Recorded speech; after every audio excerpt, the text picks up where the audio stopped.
The mind at night is a strange thing. It finds the one problem it cannot solve, and returns to it again and again, like pressing a bruise. You have probably noticed this. You lie down, the room goes dark, and something that felt manageable at noon suddenly feels enormous. You turn it over, you look for the angle, you rehearse conversations that already happened and ones that haven't yet. You try to think your way out of something that thinking made worse. Tonight, we are not going to solve it. That is not a failure. That is, in fact, what two very old teachers have been trying to tell us for a very long time. One from a cold tent on the edge of the Roman frontier, and one from the back of a water buffalo leaving a city he had given up on. Neither of them would have known the other existed. They lived centuries apart, on opposite ends of the known world, writing in different languages about different skies. And yet they arrived, somehow, at the same quiet place. This is Nightward. Tonight, the old teachers have something to say. The first is a group of men the world called Stoics. Marcus Aurelius, who ruled an empire and couldn't stop writing private notes to himself in the dark. Epictetus, who was born a slave and became one of the most listened to voices in Rome.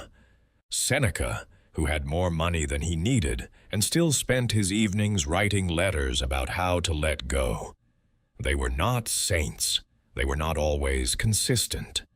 But they thought very carefully, over very long lives, about what it means to carry something you cannot put down, and what happens when you finally do.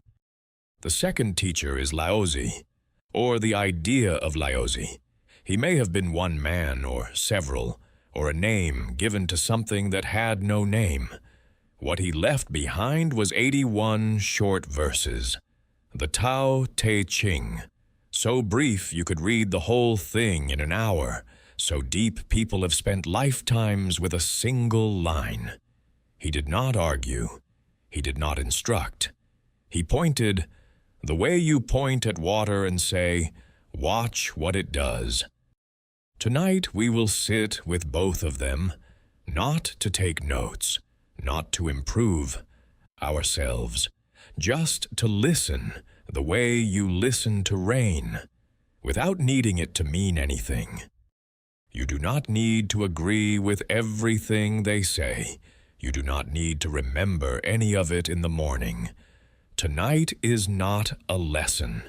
Tonight is a long, slow exhale. Find a comfortable position. Let your body settle where it is. There is nowhere else to be. There is a book that was never meant to be read. Marcus Aurelius wrote it over the course of about 20 years, mostly at night, mostly alone.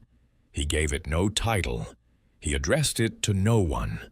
Some historians believe he called it something like "to himself," which is the closest translation we have, though even that feels too formal for what it actually is.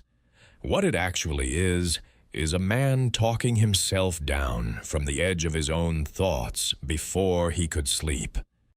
He was, at the time of most of his writing, the most powerful person in the world. Emperor of Rome, commander of the largest military force in existence, responsible for the lives of roughly 70 million people. And he spent his evenings in a leather tent on the northern frontier by the light of a single lamp, writing things like, "You have done this before and worried for nothing," or "The people who frustrated you today will be dead soon, and so will you," or, more gently, "It is enough to do good now, even though you will not remember it." These are not the notes of a man who had things figured out.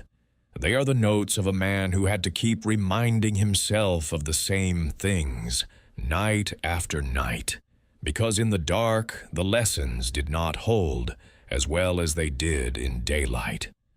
That is worth sitting with for a moment. Here was a man who had studied philosophy since boyhood, who had access to the greatest teachers of his age, who had read and reread the Stoic texts until he could quote them without thinking, and still, he needed to write them down again.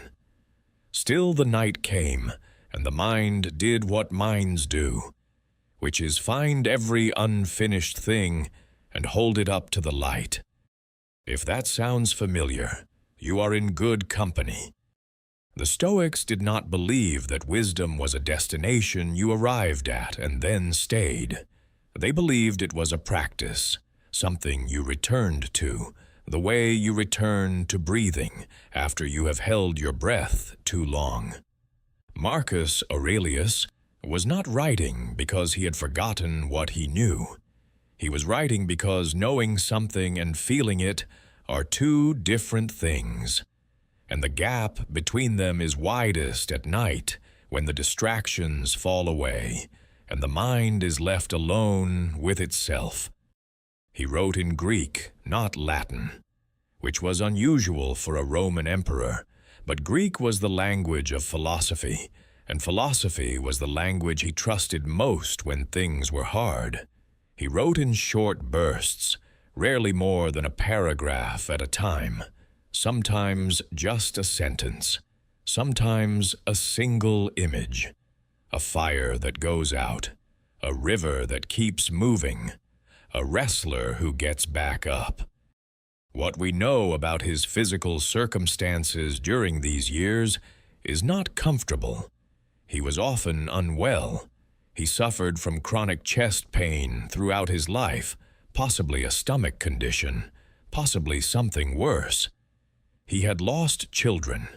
He was fighting a war he had not started and was not sure he could finish.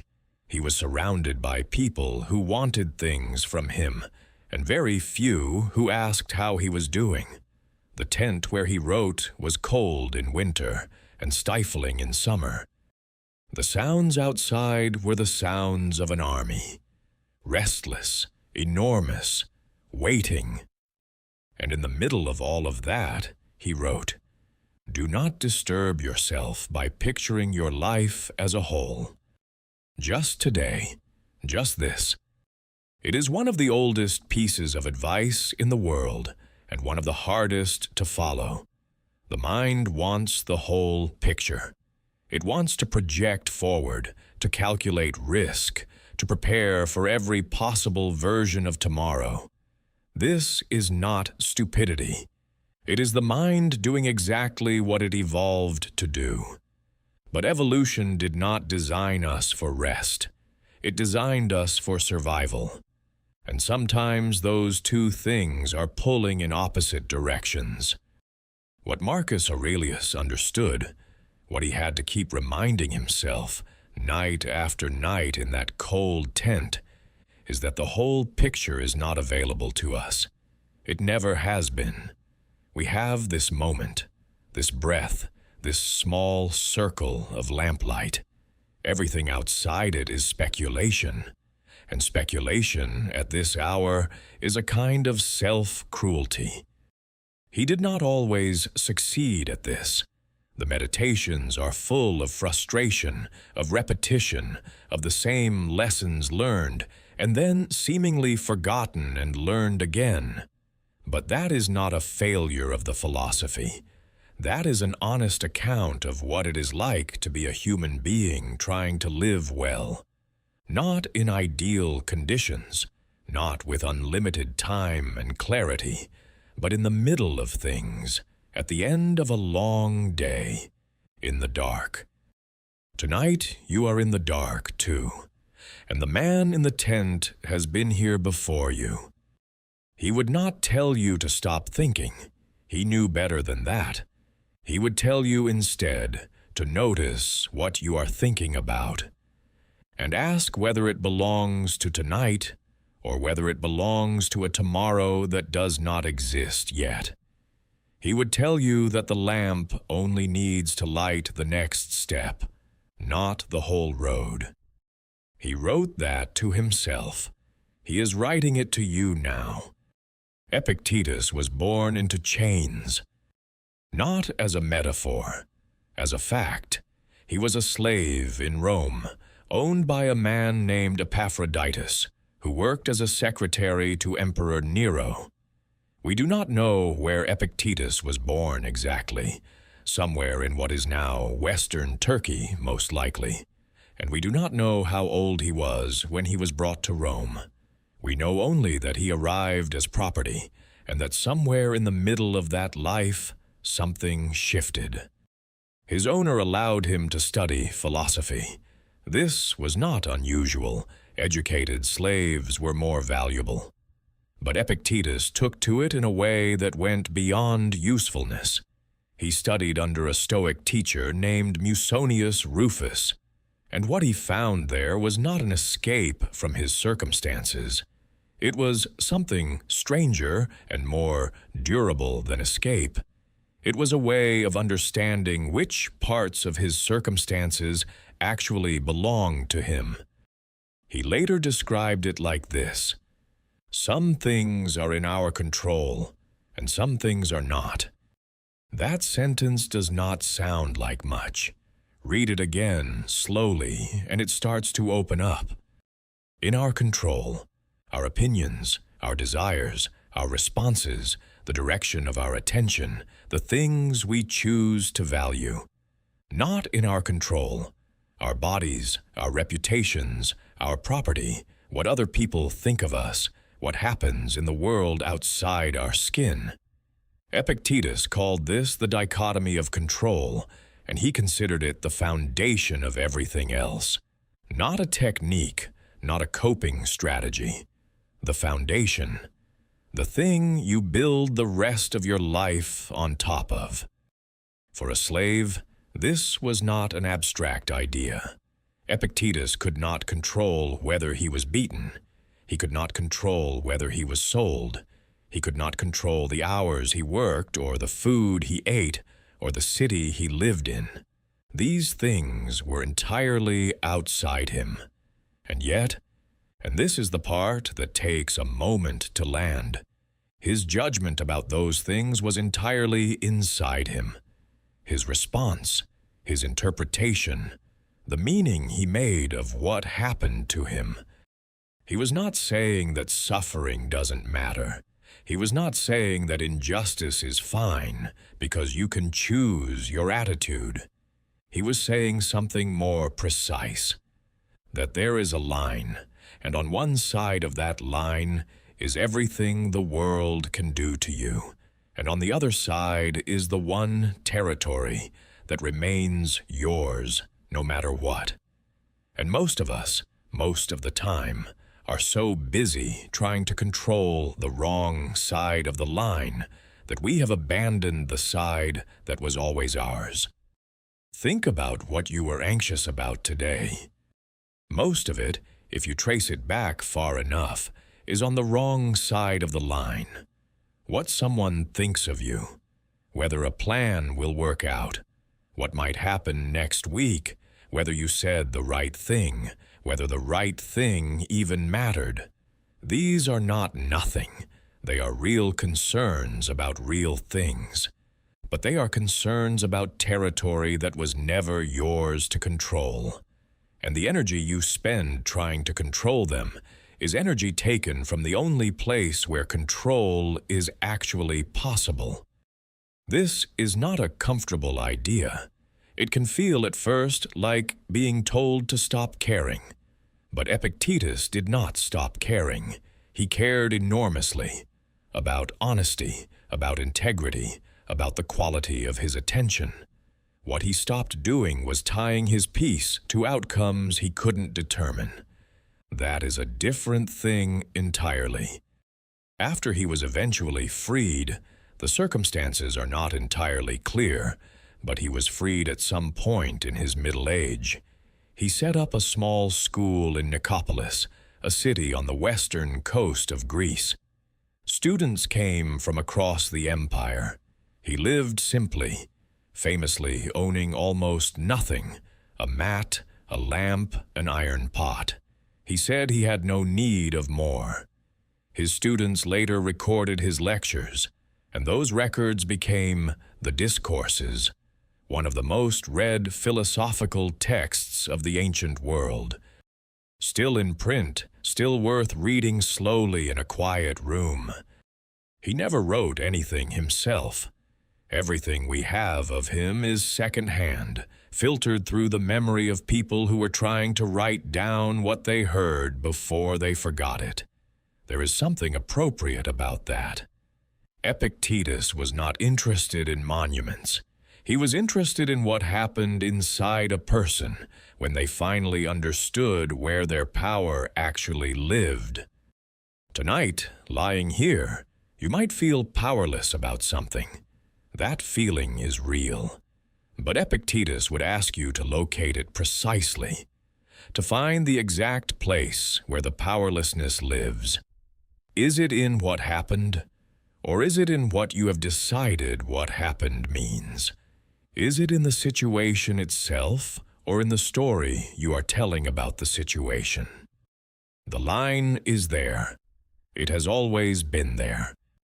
Everything on the far side of it you can set down tonight. Not forever, just tonight. It will still be there in the morning if you want to pick it back up. But for now, for this hour, you are allowed to put it on the floor beside you and feel the difference in your hands. That is what Epictetus found in his chains, a kind of freedom the world couldn't reach.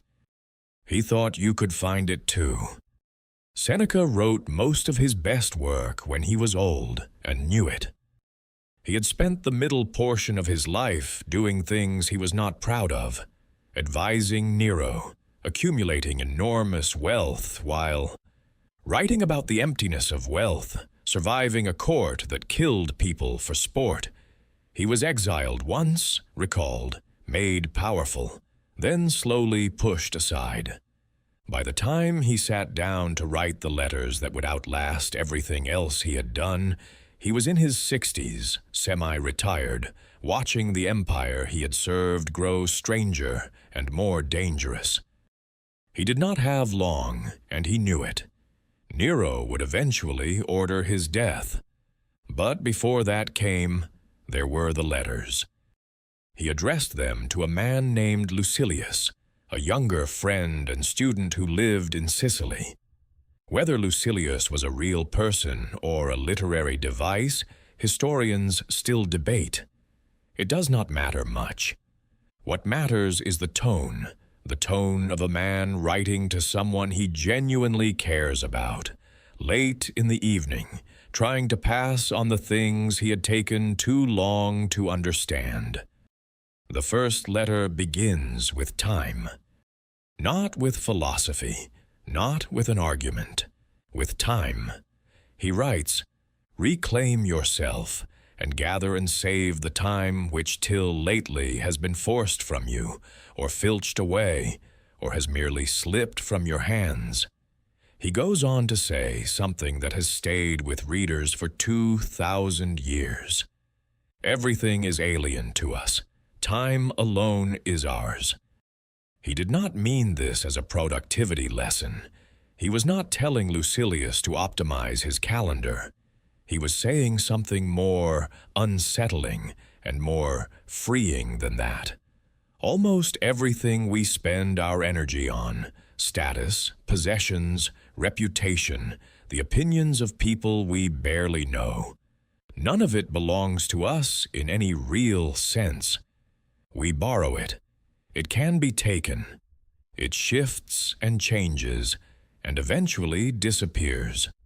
But time, the actual living of our hours, the quality of attention we bring to them, that is the one thing no one can remove from us except by removing us entirely. This is worth thinking about tonight. Not the time you spent today on things that needed doing, not the hours lost to obligation or circumstance, But the small pockets, the moments between tasks, the minutes before sleep, the quiet spaces that open up when the noise dies down. Seneca thought those were the most important moments of a life. He thought most people let them drain away without noticing, like water through open fingers. He had done that himself for decades, and the letters are in part a reckoning with that, an attempt to say clearly what he had learned too late so that Lucilius might learn it at a more useful hour. What he kept returning to, across more than 100 letters, was the idea of presence. Not mindfulness in the way we use that word now, not a technique or a practice, but a basic orientation toward being alive. He wrote about how most people live divided across 3 time zones simultaneously, anxious about the future, guilty about the past, only half present to what is actually happening now. He called this a kind of self-inflicted poverty. You can be surrounded by everything and still be starving for the one thing that was always right there. He wrote one letter entirely about the value of a single, quiet evening at home. He described closing the shutters, letting the household settle, sitting by the lamp with a book and his thoughts. He was not antisocial, he said. He was selective. He had learned later than he wished that not every evening needed to be spent performing for other people. Tonight, you are not performing for anyone. This hour is yours in the way Seneca meant it, genuinely, completely yours, not owed to anyone, not borrowed from tomorrow. The darkness outside and the quiet around you and the weight of your body settling into rest. This is the kind of evening he was describing, the kind he spent too many years postponing. He would tell you not to postpone it anymore. There is a particular kind of tiredness that is not about the body. You have probably felt it, the tiredness of having been on, of having managed and monitored and responded hour after hour until something behind your eyes goes quiet and dull. Seneca knew this tiredness. He said the remedy was not sleep. Exactly. It was return. Coming back to yourself, to the small, private self that exists beneath the role and the responsibilities and the face you show the world. It is there. It is here, right now, in this quiet. He would tell you, as he told Lucilius again and again, across those letters, that the life you are waiting to start living is already happening, that the person you are trying to become is already here, lying in the dark, breathing slowly, closer to peace than you realize. He signed his letters simply, no grand closing, just his name. Tonight, he has something worth saying. Time alone is ours, and tonight, every minute of it belongs to you. There is a line in Marcus Aurelius that people have been misreading for centuries. The impediment to action advances action. What stands in the way becomes the way. It gets quoted in sports locker rooms and startup offices and motivational posts, usually as a call to push harder, to turn obstacles into fuel, to convert difficulty into momentum. That reading is not wrong, exactly, but it is incomplete. And at this hour, the incomplete version is not the one that helps. The fuller version is quieter. Marcus Aurelius was not writing a battle cry. He was writing a private note to himself during one of the most grinding periods of his life, the Marcomannic Wars, a decade-long conflict on the Danube frontier that he had not chosen and could not seem to finish. He was ill. His generals were dying. Supply lines were failing. The empire he had inherited was under pressure from multiple directions at once. He was not looking for motivation. He was looking for a way to keep placing one foot in front of the other without losing his mind. What he found was a reframe, not a solution, a reframe. The obstacle is not separate from the path. It is part of the path. The thing blocking you is not an interruption to your life. It is your life, at this particular moment, asking something of you. And what it is asking is not always action. Sometimes it is asking for patience. Sometimes for acceptance. Sometimes it is simply asking you to stop treating it as an enemy. We are very good at making enemies of our circumstances. The difficult conversation that keeps getting postponed, the decision that has no clean answer, the situation that will not resolve no matter how many times you turn it over. We treat these things as opponents, as problems to be defeated, obstacles to be removed, before real life can resume. But real life does not resume after the obstacle is gone. Real life is the obstacle. Real life is the waiting and the not knowing and the carrying of things that have no immediate solution. Marcus Aurelius understood this because he lived it, at scale, for years. He could not defeat the Marcomanni by wanting to hard enough. He could not think his way out of the plague that swept through his army. He could not control the weather or the loyalty of his allies or the thousand small failures that accumulated across a decade of war. What he could control, what he kept reminding himself to control, was the quality of his attention to each day as it actually was, rather than as he wished it would be. He wrote, "Accept the things to which fate binds you. Not resign yourself, accept. There is a difference, though it takes some sitting with to feel it. Resignation is passive. It is giving up, turning away, going through the motions. Acceptance is active.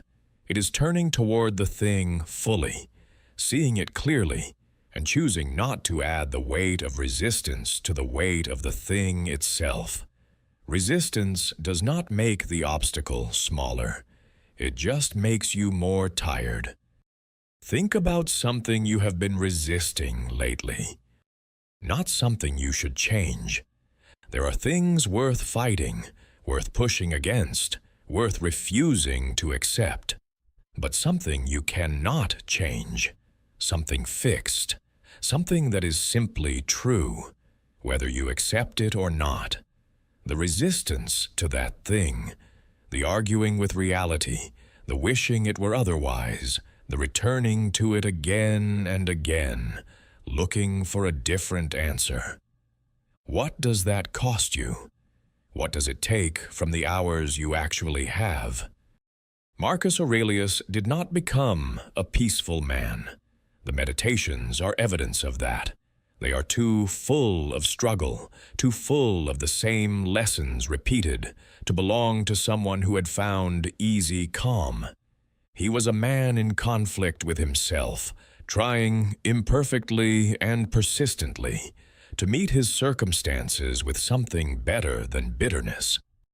That is all the Stoics ever asked, not serenity, not the absence of feeling.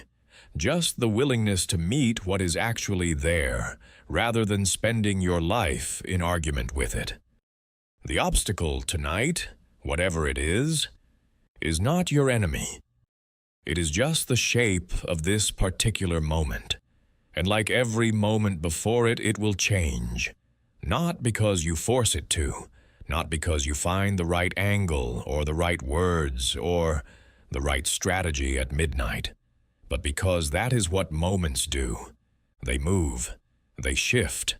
Morning comes, and the thing that felt immovable in the dark, turns out to have edges you couldn't see before. You do not have to solve it tonight.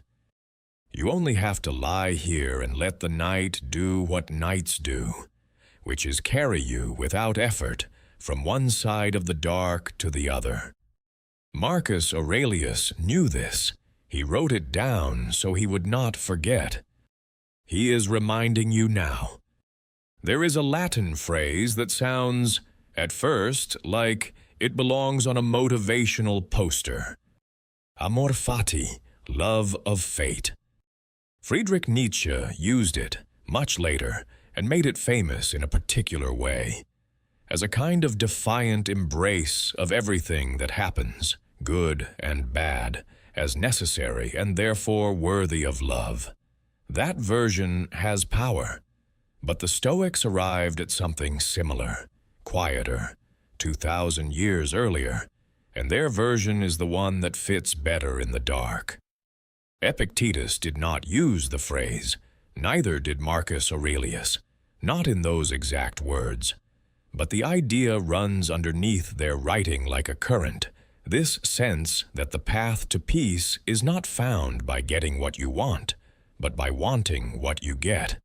Not as surrender, not as defeat, as a kind of radical, practiced reorientation toward what is actually here. Marcus Aurelius wrote, "Love only what happens to you and is spun with the thread of your fate. For what could be more fitting?" He was talking to himself. He had lost a son.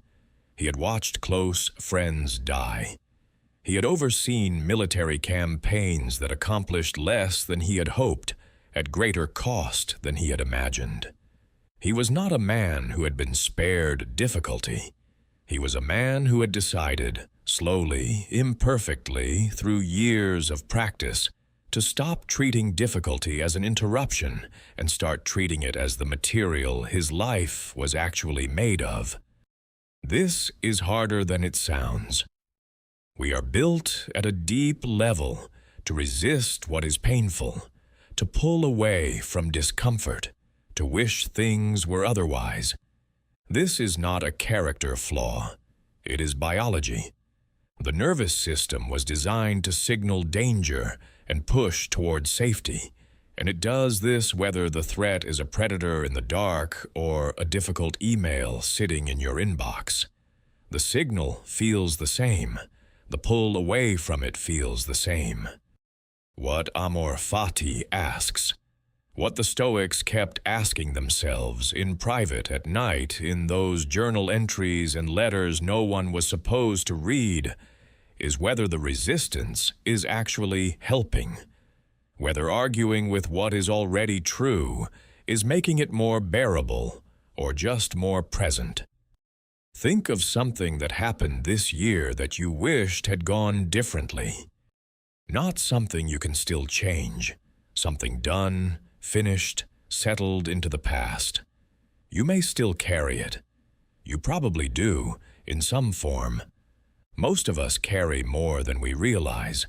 The question is not whether it was painful, or whether your response to it was reasonable, or whether you had every right to feel what you felt. The question is simpler. What is the cost of continuing to resist the fact of it? What does the ongoing argument with reality take from your present life? The Stoics were not asking you to feel good about bad things. Seneca, who lost people he loved, was not cheerful about it. Marcus Aurelius, writing after the death of his son, was not performing acceptance. He was practicing it, slowly, with effort, returning to it the way you return to a breath you lost track of. The practice is the point. Amor fati is not an achievement you reach. It is a direction you keep turning toward. Tonight, lying here, you do not have to fully accept everything that is hard. You do not have to love your difficulties tonight. You only have to consider, gently, whether you might be willing to stop fighting them quite so hard, whether the grip could loosen just a little, whether what happened What is might be allowed to simply be what it is, without requiring your constant argument against it. There is a particular kind of exhaustion that comes from that argument. You know the one. It lives in the chest, or behind the eyes, or in the jaw, when you notice it is clenched. It is the exhaustion of running against a current that is not going to change direction just because you push harder. The Stoics had a word for the moment you stop running. Not a dramatic word, not a moment of revelation, just a quiet shift, a releasing of the grip, a turning of the current from adversary to carrier. You can be carried tonight. Not because things are fine, not because everything has been resolved, but because resistance is a choice, and choices can be unmade, even temporarily, even just for the length of a night. Marcus Aurelius loved what fate gave him, imperfectly, inconsistently, with a great deal of private struggle that he recorded in a book he never meant anyone to read. That is enough of a model. That is all any of us can manage. Love it, or at least, tonight, let it be. There is one more thing worth saying about amor fati before we move on. The Stoics did not apply it only to the large things, the losses, the failures, the circumstances beyond control. They applied it to the texture of ordinary days, the slow afternoon, the conversation that went nowhere, the work that felt unremarkable. Epictetus thought the practice was sharpest in small moments, the ones so ordinary you barely notice them passing. A cup of water, the feeling of a chair beneath you, the simple fact of being here at all, breathing, alive, with the night outside and the quiet around you. This moment, exactly this. That, too, is fate, and it is asking, very gently, to be loved. Marcus Aurelius had a technique he returned to when things felt too close. He called it, in various forms across the meditations, something like the view from above. The idea was simple and strange and surprisingly effective for a man who had tried everything else. When the immediate world becomes overwhelming, when the problems are too loud, the pressures too present, the mind too caught in the texture of the difficulty, pull back, not metaphorically, literally. In your imagination, rise above the situation and look down at it from a distance. Start with the room you are in. See yourself lying there, small, in the dark. Then pull back further. See the building, the street, the city spread out in the night with its lights and its sleeping people and its 10,000 private worries, all running simultaneously in 10,000 quiet rooms. Pull back further still. The country, the continent, the curve of the earth from somewhere above the clouds, turning slowly in the dark, carrying all of it, every person, every problem, everything that felt enormous an hour ago, turning slowly and silently through a space so large the whole planet is a small, bright point in it. Marcus Aurelius did this regularly. He wrote about looking down at the world and seeing how brief everything was, how small. He did not mean this as a reason for despair, quite the opposite. He found it releasing. The smallness was not a diminishment, it was a proportioning. It put things back in their actual scale, after the mind had spent hours inflating them. He wrote, "How many a Chrysippus, how many a Socrates, how many an Epictetus have time already swallowed up?" He meant everyone who ever seemed important, everyone who ever carried a weight that felt like it could not be put down. Time took them, quietly, completely, and the world kept turning. That is not a sad thought, at least not only a sad thought. It is also a permission to be small, a permission to let your particular difficulty be one thread in a fabric so large you cannot see the edges of it. The Stoics called this sub specie eternitatis, seeing things under the aspect of eternity, not to make your life feel meaningless, but to release it from the pressure of false urgency. Most of what feels urgent at midnight is not urgent. Most of what feels enormous is not enormous when seen from far enough away. The view from above does not solve problems, but it changes their size, and size is what makes them feel impossible. Try it now, if you like, not as an exercise with steps and outcomes, just as a gentle loosening of the focus. You are here, in this room, in this body, in this particular city, on this particular night. The room is small, and the night is quiet, and somewhere outside your window, the world is doing what it always does. Breathing, turning, moving through its slow, enormous processes without needing anything from you. Pull back a little, not far, just enough to feel the room from outside yourself for a moment. Just enough to feel that you are one person, in one bed, in one city, on one night that will be morning soon. That is all. You do not need to go all the way to space. You do not need to achieve cosmic perspective before you can rest. Even a small widening of the frame is enough, just enough to let in the knowledge that this moment, this worry, this weight you are carrying, is part of something much larger than itself. And the larger thing is not hostile. It is not indifferent either. It is just large, patient, moving at a pace your anxiety cannot match.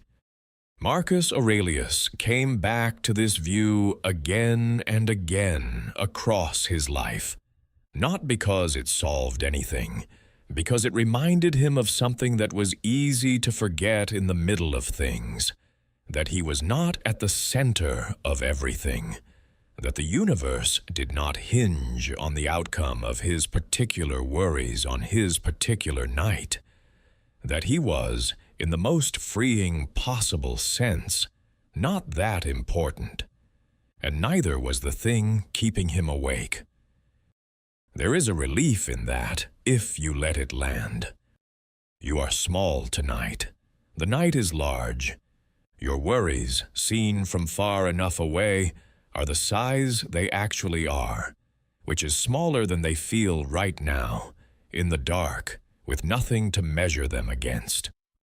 The view from above shows you the real scale, and the real scale, almost always, is more manageable than the one your mind has been working with. Let your body be heavy. Let the room be still. Let the distance between you and your worries grow just slightly, just enough, the way a city looks different from a hillside than it does from inside a traffic jam. You are on the hillside now. Rest there for a while. You have covered more ground than you think. The view from above knows this. Marcus Aurelius knew this. He wrote it down so that on the nights when he could not feel it, he could at least read it. Tonight, let the room be a little larger than your thoughts. Let the night be a little larger than the room. That is the view. That is enough. There was a student in Epictetus's school who had a problem with his temper. We do not know his name. We know him only from a passage in the Discourses, recorded by Arrian, one of Epictetus's students, who wrote down what he heard in the lectures before he forgot it. The student had come to Epictetus frustrated, not about something large, but about something small. A person had spoken to him in a way he found disrespectful. He had responded badly. He felt ashamed of how he had responded, and also still angry. And the two feelings were tangled together in a way he could not separate. Epictetus listened. Then he said something the student did not expect. He said, "You are not angry at what happened. You are angry at your judgment about what happened." The student pushed back. The person had been rude. The rudeness was real. Epictetus agreed. The rudeness was real. But he pointed to something underneath the anger, something the student had not examined. The belief that the other person's rudeness had the power to harm him. The belief that his peace depended on how other people behaved. That belief, not the rude person, not the rude words, was the source of the suffering. This sounds, at first, like a way of blaming yourself for other people's behavior. It is not. Epictetus was not saying the student was wrong to feel what he felt. He was not saying the other person was blameless. He was making a more precise point, that the anger had two parts, and only one of them was outside the student's control. The rudeness. Outside. The decision that the rudeness constituted a wound. Inside. And the inside part was the only part that could actually be changed. He taught this to his students not as a philosophy of passivity, but as a practical tool for a specific kind of suffering. The suffering that comes from believing your emotional state is being controlled by something external. When you are angry at a person, you have handed that person something they did not ask for and do not deserve. The keys to your inner weather. Every time you replay the exchange, every time the anger rises again, you are giving them that power again, voluntarily, in the middle of your own night. Epictetus had reason to understand this deeply. He had been a slave. People had spoken to him in ways far worse than disrespectful. He had been treated as property, as a tool, as less than human by people who had the legal power to do so. And yet, this is the part worth sitting with. He had found a way to maintain something inside himself that those people could not reach. Not happiness, necessarily. Not the absence of pain, but a territory of self that remained his, that their behavior could not enter without his permission. He said, "Men are disturbed not by the things which happen, but by the opinions about the things."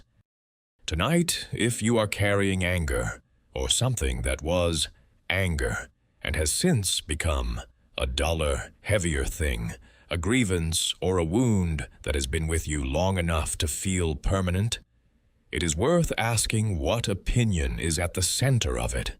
Not to dismiss the anger, not to decide it was unjustified, but to find where your own judgment lives inside it, because that is the only place where anything can actually shift.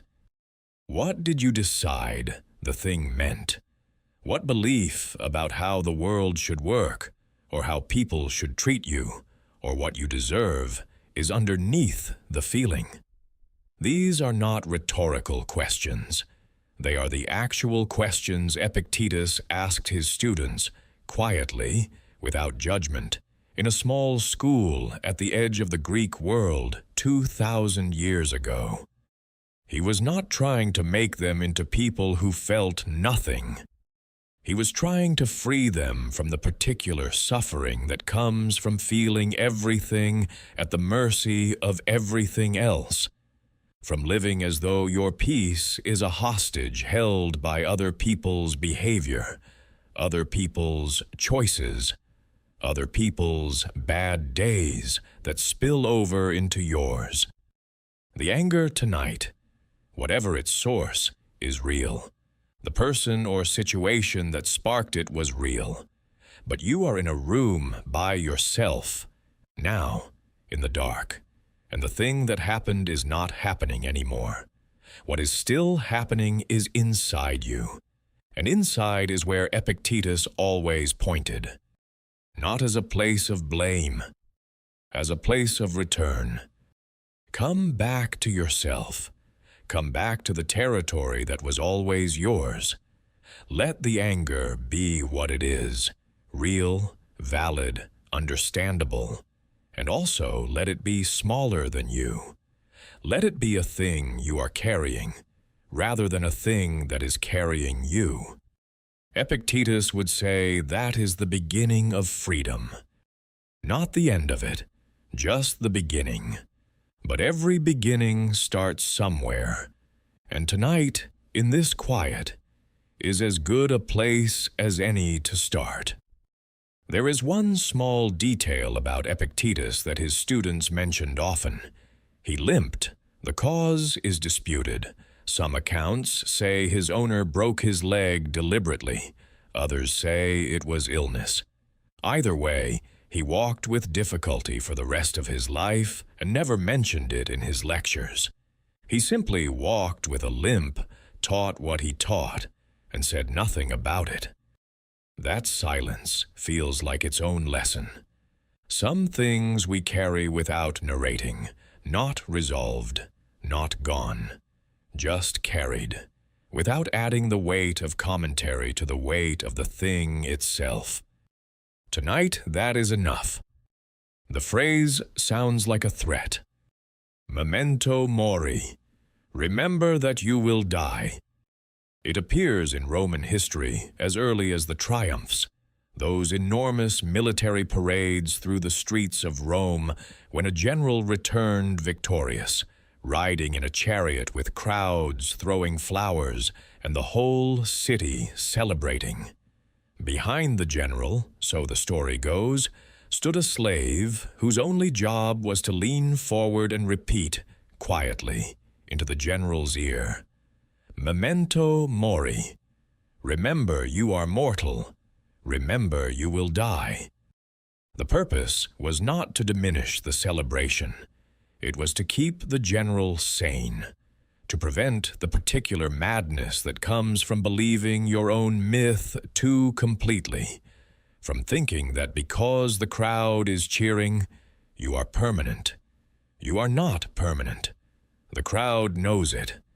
The general, in the heat of triumph, might forget. The slave was there to remind him. Marcus Aurelius did not need a slave for this. He reminded himself. The meditations are full of death, not morbidly, not with despair, but with a kind of clear-eyed familiarity, the way a farmer talks about winter. Death is coming. It has always been coming. Everyone who ever lived with great urgency, great ambition, great certainty about the importance of their particular concerns. All of them are gone. The emperors before him, the philosophers he admired, the generals whose names filled the history books he had read as a boy. Gone. Completely. Absorbed back into the world that made them. He wrote, "Think of all the doctors who once knit their brows over their patients and are dead themselves, all the astrologers who foretold others' deaths so portentously, all the philosophers who expatiated so endlessly on death and immortality." He was not being dark, he was being freed. This is the part of memento mori that gets lost when it is treated as morbid, the freedom in it. Not the freedom of nihilism, the idea that nothing matters because we die. The freedom of proportion. The freedom of knowing that the urgency you feel right now, the weight of the thing you are carrying, the conversation you keep rehearsing, the outcome you cannot stop worrying about. All of it will, eventually, be as quiet as everything else that has ever been urgent and worried and rehearsed. That is not a reason for despair. It is a reason to rest. If the outcome that is keeping you awake tonight will, in 100 years, be entirely forgotten, not because it wasn't real, but because that is what time does to all things, then it does not need to be solved tonight. It does not need to be solved this week. It needs to be met with what you actually have available, which is a tired body and a dark room and a mind that has been working since morning and deserves, by now, to stop. The Stoics used memento mori not to court sadness, but to dissolve a particular kind of false urgency. The feeling that everything is critical, everything is a crisis, everything must be attended to right now, or something irreversible will happen. Most of the time, that feeling is wrong. Most of the time, morning comes and the irreversible thing did not happen, and the thing that felt like a crisis was actually just a problem. Ordinary, manageable. One of the 10,000 problems that make up a life. Marcus Aurelius knew this from experience. He had felt the midnight certainty that things were about to collapse, and he had lived to see that they did not. Not always.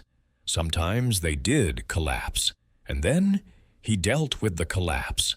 But the anticipatory suffering, the lying awake, imagining catastrophe, that was almost never useful.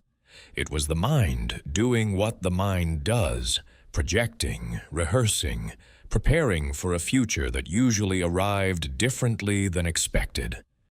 Memento mori says, you will die, and before that day most of your nights will end in mourning. Most of your crises will resolve or transform into something else. Most of the things that feel enormous at midnight will feel smaller at 8 in the morning with coffee and daylight. You are going to be fine.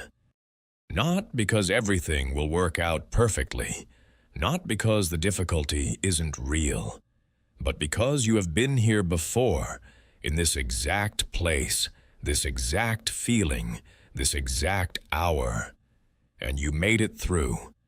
Because the person lying here tonight has already survived every bad night they have ever had. That is a 100% success rate. Memento mori does not only mean remember you will die. It also means remember you have lived. Remember you are living now. Remember that this night, this breath, this moment of lying in the dark, with a mind full of everything, and a body heavy with tiredness, this is part of it. This is the life. Not the prelude to the life, the thing itself. Marcus Aurelius wrote his notes about death and then went back to governing an empire. He did not become careless. He became, if anything, more careful, more present to the actual day in front of him, less lost in the imagined days ahead. Tonight, you can do the same. Remember that this will end. Remember that you will sleep.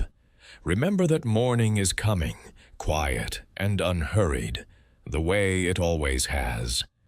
Rest now. The morning knows the way. Seneca had a ritual before bed. He described it in one of his letters to Lucilius. Not as a prescription, not as something he recommended everyone do, but as something he did, quietly. At the end of each day, after the household had gone quiet, and the lamp was burning low, he would sit or lie down, and he would go through the day. Not to judge it, not to improve himself, just to look at it, the way you look at something you are putting down before you sleep. He asked himself 3 questions. What did I do wrong today? What did I do well? What could I have done differently? He was careful to note, and this matters, that the questions were not an interrogation. He was not a prosecutor reviewing evidence against himself. He was more like a witness or a friend, sitting with the events of the day and trying to see them clearly before letting them go. The point was not to feel bad. The point was to close the account, to say, this day happened, I was in it, here is what I saw, and now I am done with it. This is harder than it sounds, especially at night. The mind at night tends to do its own version of this review, but without the gentleness. It replays the moments that went wrong with a kind of merciless clarity. The thing you said that came out badly, the decision that looked different in hindsight, the opportunity you missed, the person you disappointed. It does not include the moments that went right. It does not include the ordinary kindnesses, the small competencies, the 100 unremarkable things you did correctly without noticing. It curates only the evidence for the prosecution. Seneca's practice was a correction to that tendency, not a suppression of it. He was not pretending the difficult moments hadn't happened. He was insisting on looking at the whole day, not just the parts that hurt. The Stoics believed that the quality of a day was determined not by what happened in it, but by how you met what happened, by the quality of your attention and your response. This meant that even a day full of difficulty could be, in the Stoic sense, a good day. If you met the difficulty with honesty, with effort, with something close to your best self. And even a day full of ease could be wasted if you moved through it without presence or intention. Seneca was not easy on himself in these reviews. He records moments in his letters where he catches himself doing things he considered beneath him, flattering someone he didn't respect, avoiding a hard conversation, enjoying a comfort he thought he had outgrown. He writes about these without drama, but without excusing them either. This happened. I did this. I want to do better. But then, and this is the part worth holding, he let the day close. He did not carry the review into sleep. He did not lie awake, extending the examination, adding more charges, revisiting the verdict. The review was the close of the account, not the opening of a longer trial. When it was done, it was done. The day was finished. The lamp went out. There is something in that rhythm worth borrowing tonight. You do not need to use Seneca's exact questions. You do not need to conduct a formal review of anything. But there is something in the gesture, the deliberate turning toward the day before turning away from it, that can change the texture of the night. Instead of the day simply pursuing you into sleep, you turn and face it for a moment. You see it, you acknowledge it, and then you put it down. What happened today that was hard? Let it be acknowledged. It was hard. You were in it. What happened today that was good, even quietly, even unremarkably? A conversation that went warmly. Something completed. A moment of unexpected ease. These happened too. What are you carrying into this night that belongs to tomorrow, not tonight? Set it at the door. It will still be there when you wake. It does not need to come to bed with you. Seneca did this for years, into old age. In the last difficult years, when he knew Nero was circling closer and the end was not far off, He kept reviewing his days. He kept closing his accounts. He kept putting the lamp out and sleeping as well as a man could sleep when he knew what was coming. He slept. He woke. He wrote another letter. Until the day he didn't. But that day was not tonight. Tonight was always just tonight. The lamp, the quiet, the small inventory of a life being lived as carefully as he could manage. He asked his 3 questions. He found his answers. He closed his eyes. You can do the same. The day is behind you now. All of it, the hard parts and the ordinary parts and the moments you would do differently and the moments that were quietly fine. It happened. You were there. That is enough to know. Close the account. Let the night be night. There is a word the Stoics used that does not translate well. Kathekon.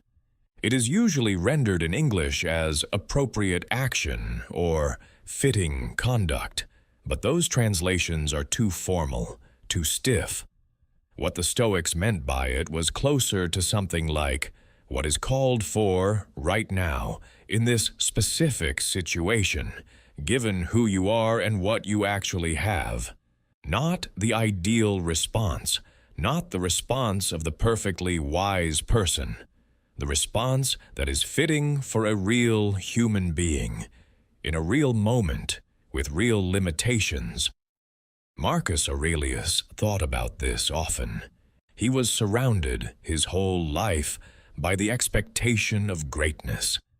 From historians, from the Senate, from the empire, from the philosophical tradition he had inherited. The expectation was that he would be the philosopher king, the ideal ruler, the man who got it right. And he spent 30 years writing private notes to himself that make clear again and again that he did not feel like that man. He felt like someone trying, someone falling short and getting back up, someone who had to remind himself repeatedly of the same basic things. He did not consider this a failure. He considered it the work. The Stoics had a phrase for the person who had achieved perfect wisdom, the Stoic sage. They described this person in detail, someone who was never disturbed, never mistaken, never less than completely virtuous in every action. And then they acknowledged, almost in the same breath, that this person had probably never existed. Chrysippus, one of the founding Stoic philosophers, suggested that perhaps one sage had existed in all of human history, and maybe not even that. The ideal was not the point. The point was the direction, the turning toward, the daily, imperfect, entirely human attempt to meet your circumstances with more wisdom than you had yesterday. Not to achieve the destination, to keep walking toward it, knowing you will not arrive, finding value in the walking itself. This is what Marcus Aurelius meant when he wrote, in various ways across the Meditations, words that amount to, "You have done enough for today." Not perfectly, not as the sage would have done, but enough. Enough for a person who woke up tired and did the work anyway. Enough for someone who faced difficulty and did not entirely collapse. Enough for a human being trying, on an ordinary day, to live in a way that was slightly more deliberate, slightly more honest, slightly more kind than the day before. That is what you did today. Whatever the day looked like from the outside, whatever got finished or didn't, whatever went well or badly, whatever you feel proud of or wish you could redo, underneath all of it is the simple fact that you were there. You moved through the hours. You carried what you were given to carry. You arrived here, at the end of it, still breathing, still present enough to be lying in the dark with the weight of the day settling around you. That is not nothing. The Stoics would say it is everything, not in a grand sense, not in the sense that everything you did today will echo through history, in the quiet sense that a day lived with any degree of attention and intention is a day that counted. It added something to the world, even if you cannot name what it added. It was part of your one life, and you were in it. Marcus Aurelius, on the last night of his life, he died in 180 A.D., in the military camp on the Danube frontier, far from Rome, after years of illness and war. We have no record of what he thought or felt. We only have what he wrote while he was living. And what he wrote, again and again, in those private pages, was something like, "It is enough. To have tried is enough. To have been present is enough. To have cared imperfectly about the right things is enough. It is enough. You have done enough today. You have thought enough about the things that need thinking. You have carried enough. The night does not require anything more from you. The darkness is not a waiting room where you sit rehearsing tomorrow. It is the rest at the end of the day's work, and you have earned it. Let your body know this. Let your shoulders settle. Let the jaw unclench if it is clenched. Let the hands be open rather than held. You are done for tonight. The Stoics have said their piece. Marcus in his cold tent, Epictetus in his small school, Seneca by his lamp in the last years. They have been sitting with you through this part of the night. They will still be here if you want to return to them. But there is another teacher waiting. Older than all of them. He never wrote a word himself. Everything he left behind was written down by someone else at a city gate on a night when he was leaving and did not plan to return. 81 verses, each one shorter than the last, each one pointing at something that cannot quite be said. He has been quiet while the Stoics were speaking. Now it is his turn. No one knows if he was real. That is the first thing worth saying about Laozi, and also, in a strange way, the least important thing.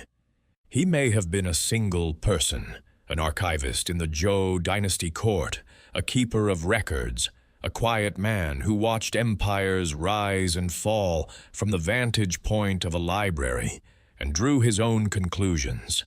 He may have been several people, their thoughts gathered over generations under a single name. He may have been a name given to an idea that had no author, the way rivers have names even though no one built them. The name itself means something like Old Master or Old Child. The Chinese is ambiguous in a way that is probably deliberate.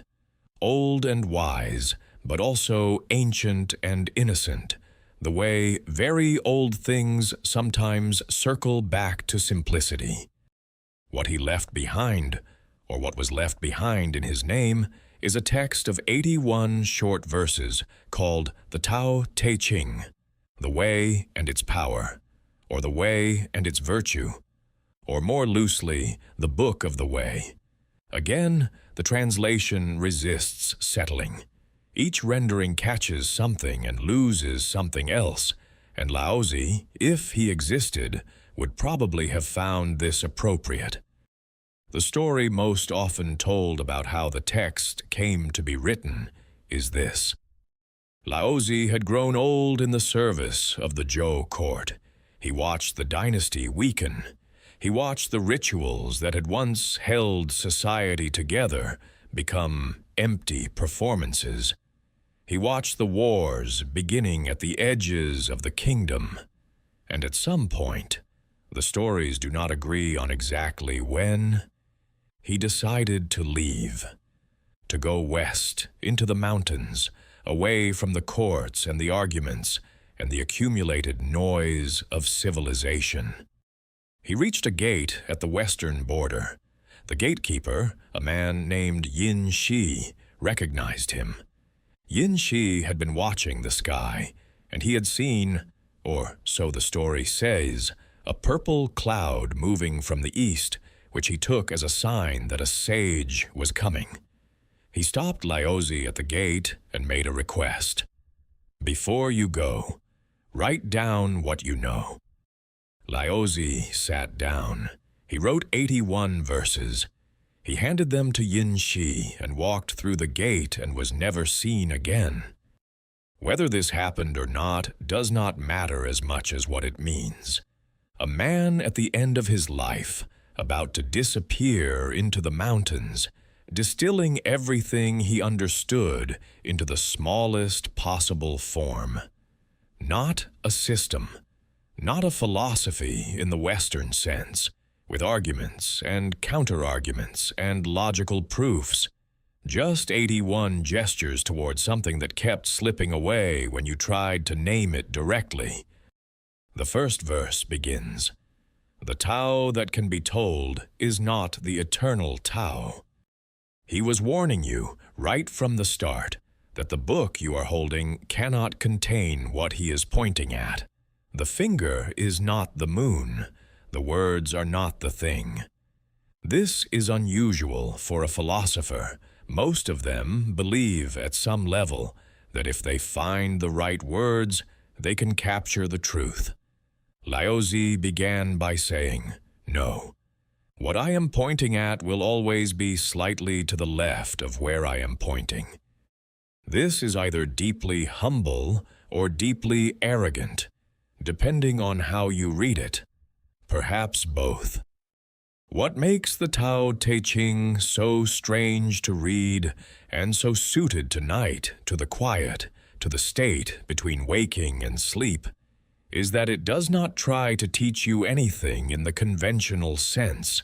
It does not give you steps. It does not offer a program. It observes. It points. It uses images, water, valleys, uncarved wood, the space inside a bowl, and lets the images do the work that arguments cannot. Water is the great recurring image. Water is soft. Water does not fight. Water finds the lowest place and settles there, and by settling there, it carves through stone over time. You cannot hurry water. You cannot convince water to flow uphill by explaining why uphill would be better. Water simply goes where it goes, at the pace it goes, and the stone eventually yields. Laozi thought human beings could learn something from this.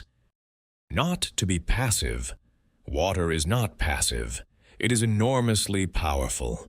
But its power comes from alignment with what is, rather than resistance to it. It does not argue with gravity. It does not try to be something other than water.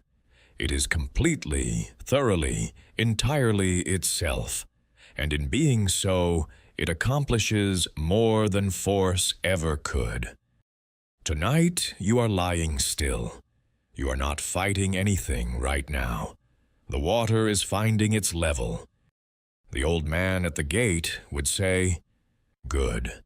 That is exactly right. There is nothing more you need to do." There is one more thing about Yin Shi the stories sometimes include. After Laozi walked through the gate and disappeared, Yin Shi left his post. Some versions say he followed Laozi into the mountains. Others say he simply went home, sat with the 81 verses for the rest of his life, and found that was enough. The sage disappears. The gatekeeper closes his gate. The verses remain, passed from hand to hand across 2,500 years, arriving here in this quiet room, still pointing at the same thing. Something that cannot quite be named, something you already know, in the part of you that is not thinking.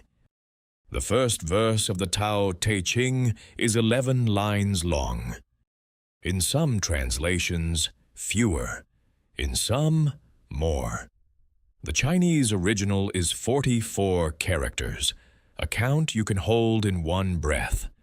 And yet scholars have spent careers on those 44 characters, writing books that run to hundreds of pages trying to explain what Laozi meant, disagreeing with each other at every turn, none of them arriving at a final answer.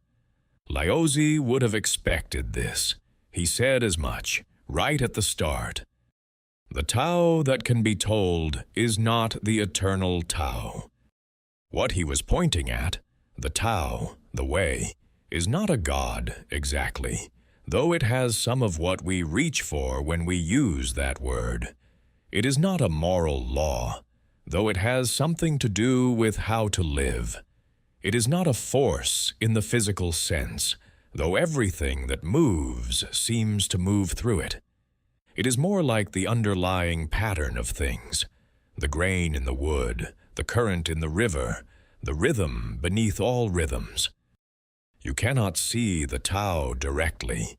You can only see what moves in accordance with it and what does not. A tree bending in the wind is moving with it. A tree that cannot bend breaks. Water flowing around a stone is moving with it. A fist striking the stone. Less so. The Tao does not reward effort exactly. It rewards fit. The question it keeps asking is not how hard are you trying, but how well are you aligned with what is actually happening. This is a different question than the one most of us are used to asking ourselves. We are raised, most of us, in traditions that prize effort, work harder, push further. If you are not succeeding, try more. If the door is not opening, knock louder. There is real wisdom in this. Effort matters, persistence matters.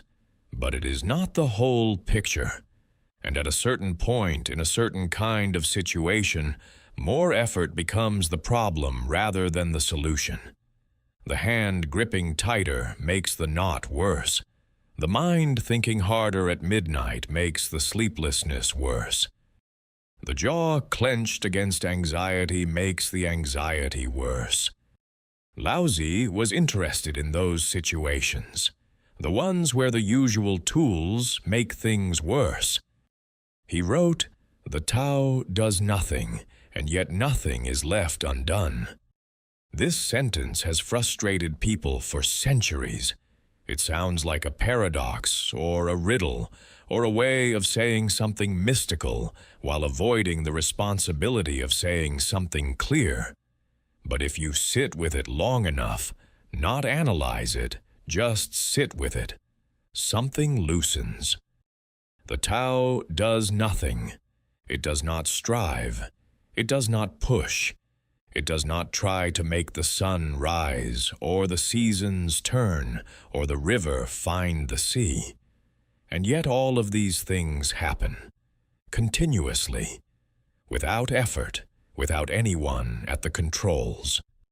There is an enormous amount of the world that works this way. If you stop to look, your heart is beating right now without your supervision. Your lungs are breathing without your instruction. Your body is repairing itself in 100 ways you are entirely unaware of. The cells are doing their work. The blood is circulating. The whole extraordinary machinery of being alive is running perfectly well without any effort from you at all. You did not do this. You are not doing it. It is happening through you, the way the Tao moves through everything, quietly, without announcement, without requiring your approval. Laozi thought that if you could extend this quality of not doing into the rest of your life, not completely, not in a way that meant abandoning action, but just enough to stop adding unnecessary friction. Something would change. Not dramatically, not all at once. The way water changes stone, slowly, completely, without a single moment you could point to and say, "There, that is when it happened." Tonight, lying here, you are already closer to the Tao than you usually are. The thinking is slowing. The doing has stopped. The day's effort is releasing its grip on the body, the way a fist unclenches when the mind lets go of what it was holding. This is not nothing. This is, in the Taoist sense, something quite significant. The return to the uncarved state, the original quiet before the day's complications began. You do not need to understand this. You do not need to agree with it.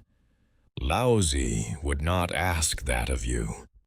He would only ask you to notice that the breathing is happening on its own, that the body is settling without your help, that something in you already knows how to rest if you will only stop interrupting it.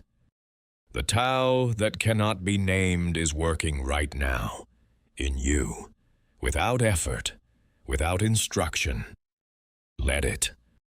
There is a quality the Tao Te Ching keeps returning to across its verses. The Chinese word is pu, uncarved wood. The original state of a thing before it has been shaped into something specific. A block of wood before it becomes a table or a bowl. Still whole, still holding all its possibilities. Laozi thought people had this quality too, underneath everything that had been added. The roles, the names, the accumulated habits of a life.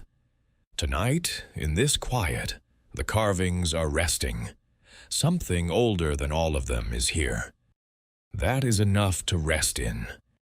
Laozi wrote about water more than anything else. Not rivers specifically, not rain, not the sea, though all of these appear. He wrote about water as a quality, a way of being in the world. He returned to it across multiple verses the way a musician returns to a theme, not repeating it exactly, but finding it again in different keys, at different tempos, letting it say slightly different things each time. Verse 78 is the one most people know. The softest thing in the world overcomes the hardest thing in the world. That which has no substance enters where there is no space. This shows the value of non-action. He was talking about water wearing through rock, not by force, not by assault, by persistence and softness, and the simple refusal to stop being water. Think about what that means for a moment. The rock does not yield because the water convinces it. The rock does not yield because the water is stronger. Rock is harder than water in any direct test of hardness. The rock yields because water is patient in a way rock cannot match. Water has no agenda beyond flowing. It does not get frustrated when the rock is still there tomorrow. It does not try a different approach out of desperation. It simply continues. In the nature of water, and time does the rest. Laozi thought this was the most powerful thing in the world. Not strength, softness, not force, persistence in one's own nature. He also wrote in verse 8 that the highest good is like water. It benefits all things and does not compete. It dwells in the low places that people disdain. In this, it is close to the Tao. The low places. This is an image he returned to often. Valleys, not mountains. Hollows, not heights. The lowest point in the landscape is where water naturally gathers. Not because it is pushed there, but because it follows its nature. and its nature is to find the lowest available place and rest there. This felt, to Laozi, like a model for something, not for being passive or weak or without direction, but for a particular kind of humility, the humility of not needing to be the highest thing in the room, of being willing to receive, to gather, to wait. Mountains are dramatic. Valleys are where things grow. There is something about lying down that participates in this image. When you lie down, you become low. The body spreads out, the head descends to the level of the heart, the whole architecture of the upright person releases. This is not weakness. It is the position of rest, of receptivity, of being willing to let the night do what the night does, the valley receiving the rain, the hollow at the base of the mountain where the water eventually gathers. You are in the low place now. Laozi would say you are exactly where you should be. He wrote in verse 16, "Return to the root. All things rise and flourish, then each returns to its root." Returning to the root is called stillness. Stillness is called returning to one's destiny. The root, the ground, the place things come from before they rise into the world and become complicated. Every night is a small version of this returning. The day rises, complicated, effortful, full of all the things that a day is full of. And then the day ends, and the body returns to the horizontal, and something that was held all day releases. This is not a metaphor, it is physiology. The nervous system shifts, the muscles let go. The architecture of alertness collapses slowly into something older and simpler. Laozi saw this not as the absence of something, not as the switch off of consciousness, not as the temporary defeat of the active mind, but as a return to something, a homecoming, the going back to the root that everything in nature does, every night without being asked. The tree does not resist the winter. The river does not argue when its surface freezes. The field does not mourn when the harvest is done and the ground goes bare. Everything returns. Everything rests. Everything rises again in the spring from the root that was always there. Tonight is your returning. Not a defeat, not a shutdown. A going back to where you started, the way water always finds its way back to the sea, the way all the days rising eventually settles into this. The low place, the quiet place, the place where things are received rather than done. The water in you is finding its level. Let it find it. Let the body be heavy, the way water is heavy, not in the sense of burden, but in the sense of substance, of genuine weight settling into genuine rest. The water knows what to do. It has always known. You do not need to guide it.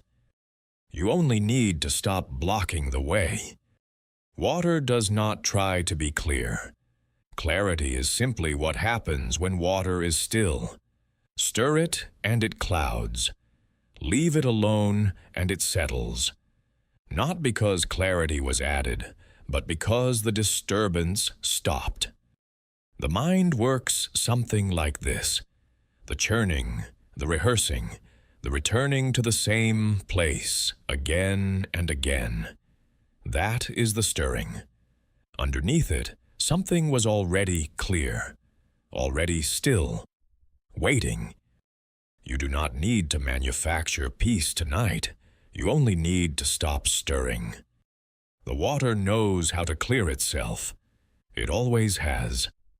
Wu Wei is 2 syllables that have been translated 100 different ways.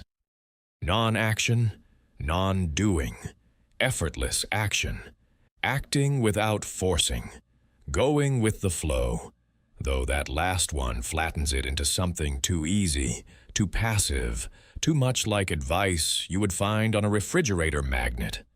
Wu Wei is more precise than that, and stranger, and more useful. The Wu is a negation. Wei means doing, acting, making happen. Together they mean something like acting in a way that does not add unnecessary effort. Not the absence of action, but action without the extra layer of forcing, pushing, gripping. The way a good carpenter works with the grain of the wood rather than against it. The way a skilled sailor uses the wind rather than fighting it. The doing that does not feel like doing. Not because nothing is happening, but because what is happening is aligned with what wants to happen anyway. Laozi wrote, "In pursuit of learning, every day something is acquired. In pursuit of the Tao, every day something is dropped." This is the direction Wu Wei points in, not accumulation, release, not adding more effort, more strategy, more force to the situation. Finding what can be let go, and letting it go, and discovering that the thing you were trying to accomplish happens more easily in the absence of the grip than it ever did inside it. You have probably felt this at least once. The solution that arrived the moment you stopped trying to find it. The sleep that came the moment you stopped trying to sleep. The conversation that finally worked when you stopped rehearsing it. There is something in us that knows how to do things, if we will only stop interfering with the knowing. Wu Wei is the practice of getting out of the way of that something. It is harder than it sounds, because we have been trained in the opposite direction. From the beginning, we are taught that effort produces results. Study harder, work longer, push through. And this is true. Effort does produce results, in many situations, for many things. But effort applied to the wrong situation, at the wrong moment, in the wrong way, produces not results but exhaustion. The mind that cannot stop working produces not insight but depletion. The body that cannot rest produces not strength but breakdown.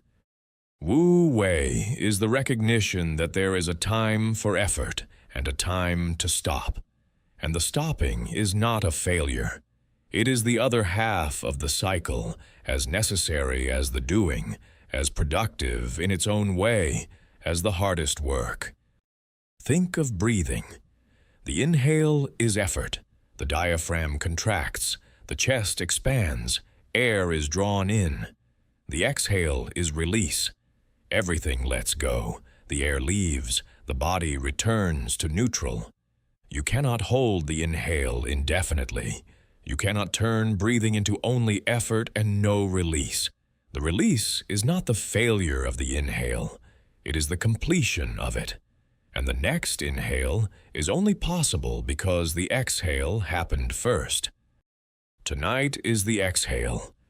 Not a defeat, not a pause before the real thing begins. The actual necessary other half of the cycle, the part without which tomorrow's effort would not be possible. Wu Wei at the end of a day is not laziness. It is the intelligent recognition that this is the moment for not doing, the way a musician recognizes when the rest in the score is as important as the notes. Laozi wrote about a sage who accomplishes without acting, teaches without speaking, is useful without striving. This sounds impossible, and in a literal sense it is. He was pointing at something more subtle, a quality of being that does not constantly announce itself, does not force, does not require external evidence of its own importance. The sage does not need to be seen working in order to matter. The work happens, and then it is quiet, and the quiet is part of the work. You do not need to be seen working tonight. The work of tonight is rest. The effort of tonight is releasing effort. The doing of tonight is precisely the not doing, the lying still, the breathing slowly, the allowing the body and the mind to do what they were designed to do in the darkness, without interference, without supervision, without the part of you that still thinks it needs to be in charge. Wu Wei does not ask you to do anything new. It asks you to stop doing something you are already doing, the overseeing, the checking, the vigilance that has no object at this hour. You can stop watching yourself now. The night has this, the body has this. Something older and quieter than the thinking mind has been waiting, patiently, for you to step aside. Step aside. Let the not doing do what only it can do. There is a story from the Zhuangzi, the other great Taoist text, about a cook who had mastered the art of cutting up an ox. A prince watched him work and marveled. The knife moved through the animal perfectly, following the natural spaces between bone and tendon, never forcing, never hacking. The prince asked how he had achieved this. The cook said, "I work with my mind and not with my eye. I glide through the great joints as they exist, according to the natural constitution of the animal." The knife had barely dulled in 19 years. He had not conquered the ox. He had learned its nature and moved in accordance with it. Tonight, the grain runs toward sleep. You do not need to force it. Find it and follow. Verse 11 of the Tao Te Ching is about nothing. Literally, it is about the usefulness of empty space. Laozi lists 3 examples: a wheel, a vessel, a room, and in each case he makes the same observation. It is the empty part that does the work. 30 spokes share the wheel's hub. It is the center hole that makes it useful. Shape clay into a vessel. It is the space within that makes it useful. Cut doors and windows for a room. It is the holes which make it useful. Therefore, profit comes from what is there, usefulness from what is not there. He was making a philosophical point, but he was making it through objects, through things you could hold in your hands or walk through or ride on. Not abstractions, real things, with real empty spaces at their centers, doing real work. The wheel without the hole is not a wheel. It is a disc.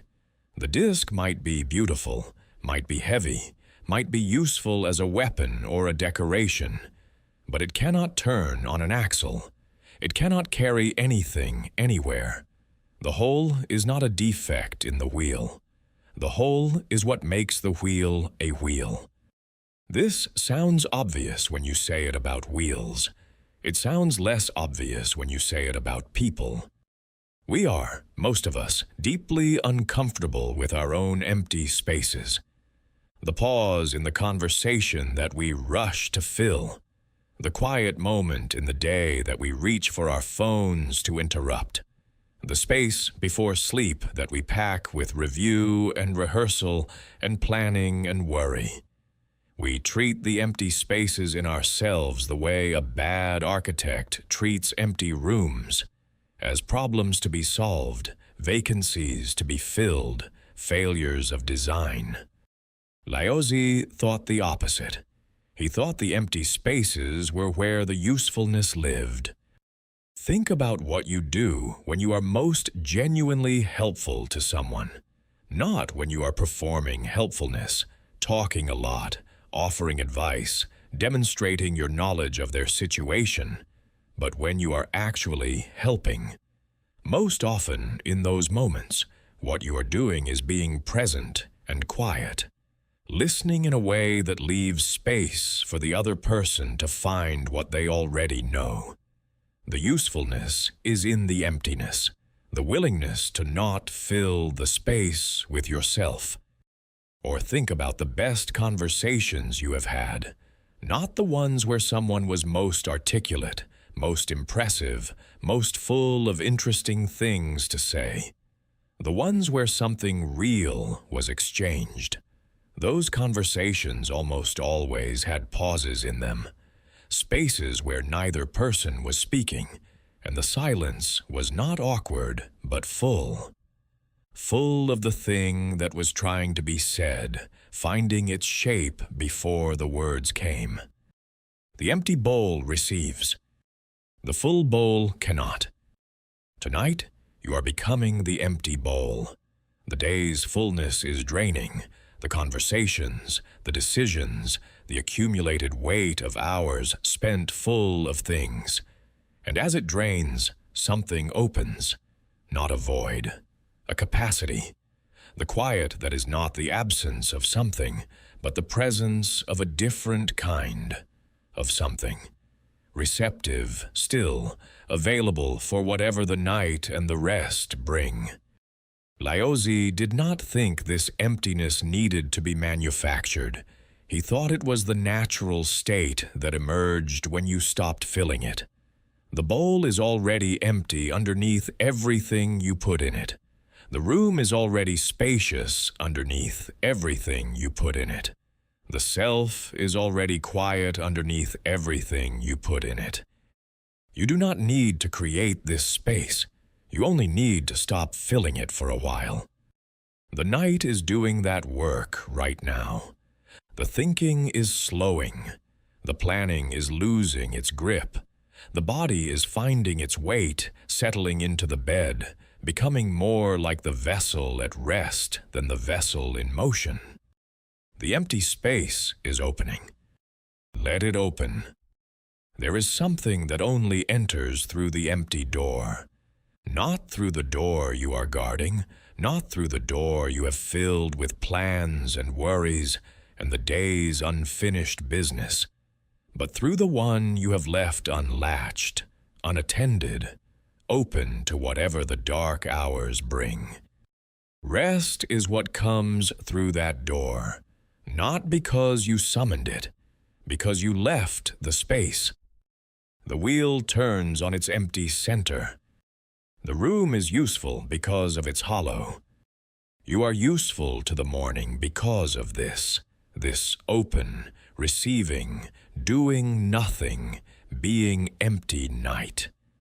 Laozi said it first. He said it in 11 lines. He would have said it in fewer if he could have found a way. There is a practice in some Taoist traditions of sitting with an empty bowl before sleep. Not to fill it, just to hold it, to feel the shape of something designed entirely around absence, the curve of the clay formed not around a presence, but around a hollow, the weight of an object whose purpose is to contain nothing until the moment it is needed. You are something like that bowl right now. The day has emptied out of you, or is emptying slowly, the way water drains from a vessel tipped on its side. And what remains is the shape, the capacity, the hollow that was always there, underneath everything you filled it with. That hollow is not emptiness in the sad sense. It is emptiness in the useful sense. The readiness of a thing that can receive. The openness of a hand unclenched. The quiet of a room before morning fills it again. Rest inside that hollow tonight. It was made for exactly this. There is a word Laozi used more than almost any other. Fu, return. It appears across the Tao Te Ching in different contexts, different verses, different images, but always pointing at the same movement. The movement back, the circling home, the going out and the coming back that everything in nature does, continuously, without being asked. Verse 16 is where he is most direct about it. Attain complete emptiness. Hold fast to stillness. The 10,000 things rise and fall, while the self watches their return. They grow and flourish, and then each returns to the root from which it came. The 10,000 things. This is how the Tao Te Ching refers to the world, not as a collection of named, specific objects, but as 10,000 things, countless things, everything that exists in its particular form. The tree, the cloud, the conversation, the plan, the anxiety, the day. All of them rise, all of them fall, all of them return to what they came from. This is not a sad observation. It is, in a way, the most reassuring thing in the world, if you can let it land without the mind immediately converting it into something to argue with. Think of what you were worried about a year ago. Not all of it. Some worries persist, some things are genuinely ongoing. But most of what felt urgent and enormous a year ago has returned to its root. It resolved, or dissolved, or transformed into something so different from the original worry that you can barely trace the connection. The 10,000 worries rose and fell. You are still here. The root is still here. This is what Laozi was pointing at when he wrote about returning. Not some mystical cycle, not a metaphysical claim about reincarnation or cosmic order. Something simpler and more immediate. That the nature of all things is to move and to return, and that fighting this movement is the source of a particular kind of suffering that has no bottom to it. You cannot hold the wave up. You cannot keep the day from ending. You cannot prevent the 10,000 things from doing what the 10,000 things always do. But you can watch. You can be the stillness that watches the returning, rather than the thing caught in the current, fighting the return every step of the way. Marcus Aurelius, from the other side of the world, in a different language, arrived at something very close to this, with his view from above. The Stoics called it the awareness of impermanence. Laozi called it watching the 10,000 things return to their root. The words are different. The place they point is the same. The quiet at the center of the turning, where the watching happens, where the stillness lives. You have access to that stillness right now. Not because you have achieved anything, not because you have followed the right steps or understood the right ideas, simply because you are lying still in the dark and the day's motion is slowing around you. The 10,000 things you carried through today are returning to their roots, to tomorrow's forms, to whatever they become next. And you, the watcher, the one who is not the things, but the one they move through, are here. Verse 16 ends. Returning to one's destiny is called the eternal. Knowing the eternal is called enlightenment. Laozi was not promising transcendence. He was pointing at something available tonight. In this ordinary room, to an ordinary person at the end of an ordinary day. The awareness that you are the returning, not just the thing that returns. That something in you persists through all the rising and falling, through the good days and the hard ones, through the worries that came and went, through the years that were and the years that are coming. That something is here right now. Very quiet, very still, not worried about anything. It has watched a great many 10,000 things rise and return. It is not alarmed by the ones that are moving tonight. Let yourself rest in that watching, just for a while. Not the thinking, not the planning, not the part of you that has a meeting tomorrow and hasn't decided what to say yet. The part that was here before the day began. The part that will be here when the night has done its work. The root, you have come back to it. You come back to it every night, whether you notice or not. Tonight, notice. Let the returning be conscious, just for a moment. And then, let that go too, and simply be the thing that has returned. Home, still, here. There is a particular quality to the moment just before sleep that people who have paid attention to it describe in similar ways, across cultures, across centuries, across very different lives. A sense of things loosening their edges, the hard boundary between self and room becoming less distinct, the thoughts still moving but farther away, like voices heard from another room, the body heavier than it was, the breath slower, the grip of the day releasing one finger at a time. This is the returning. It is not something you do. It is something you arrive at when you stop doing. The root receiving what went out into the day. The stillness underneath recognizing itself again. You are close to it now. The 10,000 things are quieting. Let them quiet. Let the return complete itself. You have come a long way today. The root is not far. It is, in fact, right here, beneath everything. Closer than close. We have a word for people who do not push back. Soft, and we do not usually mean it as a compliment. Soft implies yielding when you should hold firm. Soft implies being moved by things that a stronger person would shrug off. Soft implies, in the particular way the word is used when it is unkind, a failure of something, backbone, toughness, the quality of being able to take what the world dishes out without flinching. Laozi would have found this usage baffling. He thought softness was the most powerful quality in existence.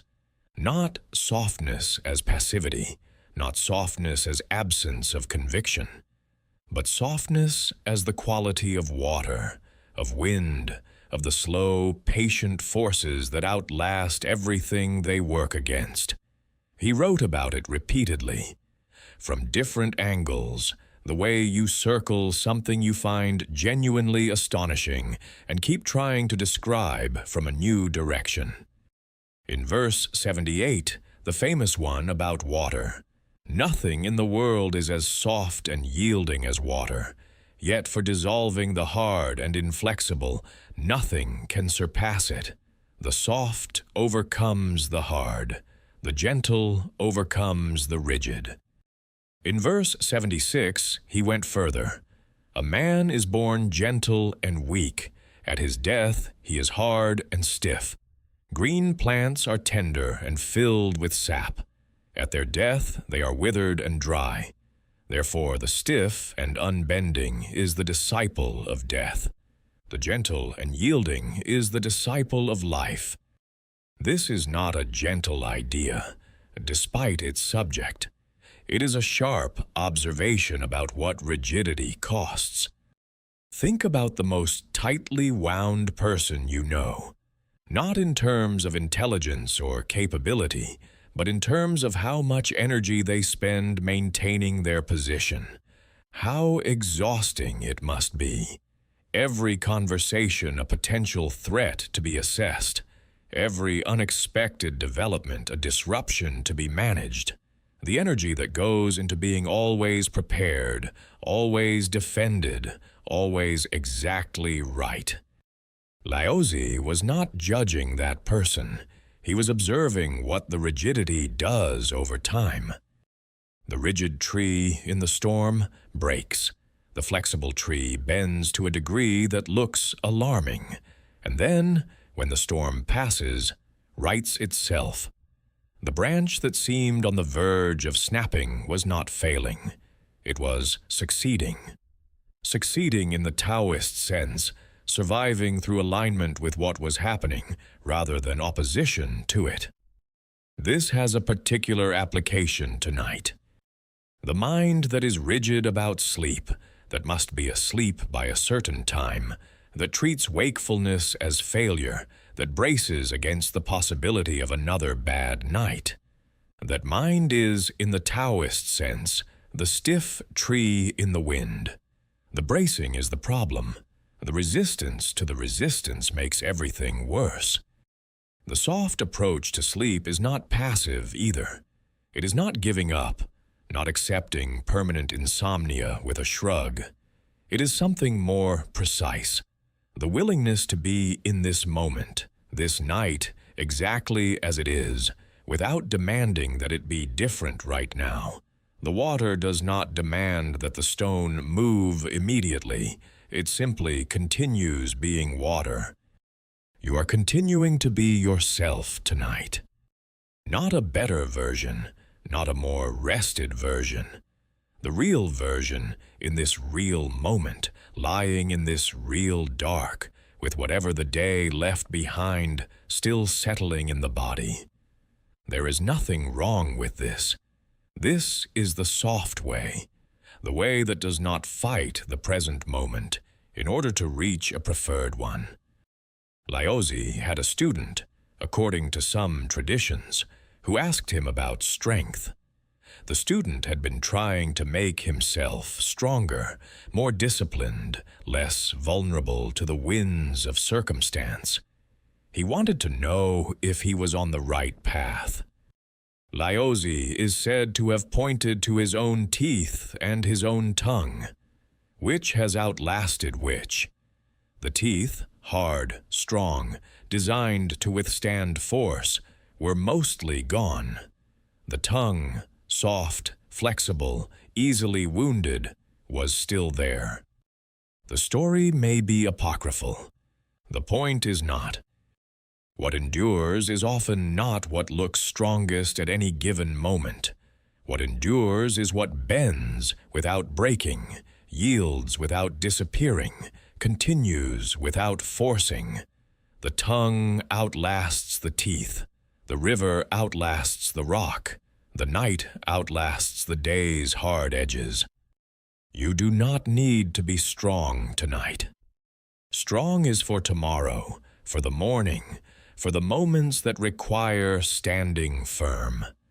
Tonight, the quality that serves you is the other one, the soft one, the yielding one, the one that does not require anything of the present moment except to let it be.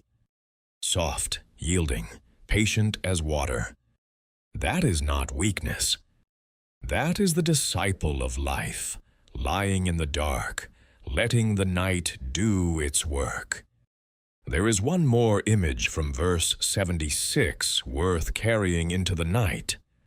Laozi wrote that an army that cannot yield will be defeated. A tree that cannot yield will be cut down. He was not talking about surrender. He was talking about the difference between strength that is brittle and strength that is alive. Brittle strength holds its shape until it cannot, and then it shatters. Living strength moves with what comes, absorbs what it can, and is still standing when the storm has passed. You have living strength. You have bent many times and not broken. You have had nights harder than this one and found the morning anyway. The yielding was not weakness then. It will not be weakness tonight. Let the night have you for a while. It will give you back, as it always has, at the first light. Verse 44 of the Tao Te Ching asks 3 questions. Which is more important, your name or your body? Which is more valuable, your body or your possessions? Which is more harmful, gain or loss? He did not answer them directly. He let them sit. He knew that the person reading would already know the answers if they stopped long enough to actually ask. The verse continues, "If you look to others for fulfillment, you will never truly be fulfilled. If your happiness depends on money, you will never be happy with yourself. Be content with what you have. Rejoice in the way things are. When you realize there is nothing lacking, the whole world belongs to you." And then, quietly, the line that belongs to tonight. Know when to stop, and you will not be in danger. Know when to stop. It is 5 words.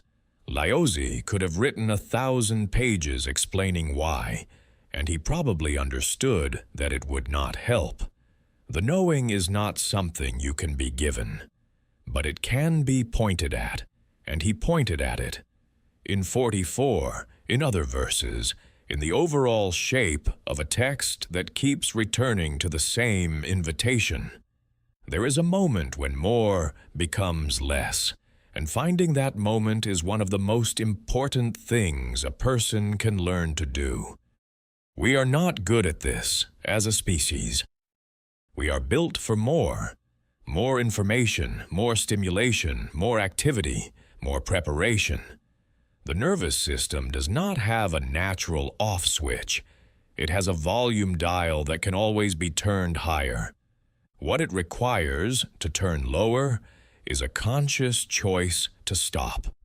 And that choice is harder than it sounds, because stopping feels, in the moment, like falling behind, like giving up, like the one more thought you didn't think might have been the one that made the difference.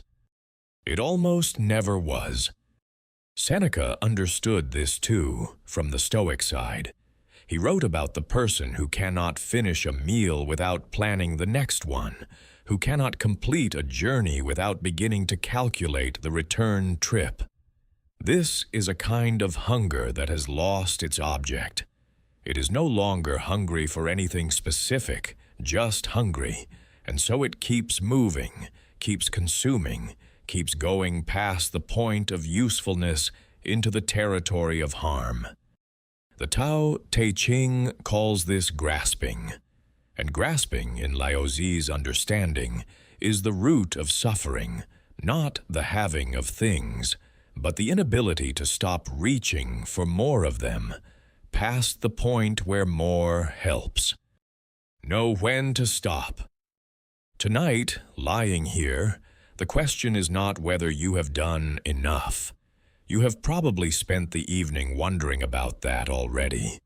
The question is whether you can recognize this moment, this exact configuration of tired body and quiet room and slowing mind, as the moment when more is finished, when the thinking that was useful has used itself up, when the continued reaching is no longer finding anything to hold on to. This is the moment. Not because everything is resolved, not because you have figured out what you needed to figure out, but because the mind at this hour is not the mind that figures things out. It is the mind that processes in the dark while you are sleeping, the mind that arrives at clarity, not through deliberate effort, but through the absence of deliberate effort. You have had the experience of waking with an answer you didn't have when you went to sleep. That answer was not the product of lying awake thinking. It was the product of stopping. Knowing when to stop is knowing when to give that other mind its turn. Laozi, in verse 48, described the process. In the pursuit of the Tao, every day something is dropped.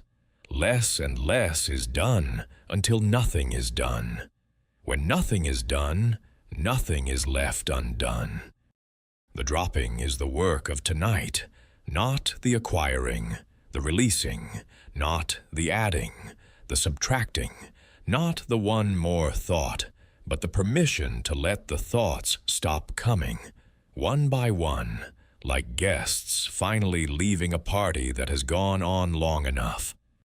You know when to stop. You have always known. You feel it in the body before you acknowledge it in the mind, the heaviness that is not tiredness, exactly, but completion, the signal that the day has asked everything it is going to ask of you, and you have given everything you are going to give. That signal is here now. The body knows it. The breath knows it. The weight of the blanket, the darkness of the room, the particular quality of this silence.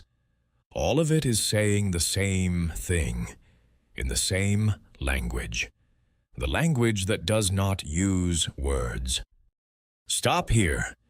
This is where you stop. And in the stopping, in the nothing done, everything that still needs doing will find a way through. It always has. Laozi knew this. He wrote 44 verses before this one, and after writing them, at some point, he stopped. He handed the pages to the gatekeeper and walked through the gate and was done. Done was not defeat. Done was the completion of what was asked. You are done, too, tonight. The pages are handed over. The gate is behind you. Walk through. Let the mountains receive you. Let the night be the rest of it.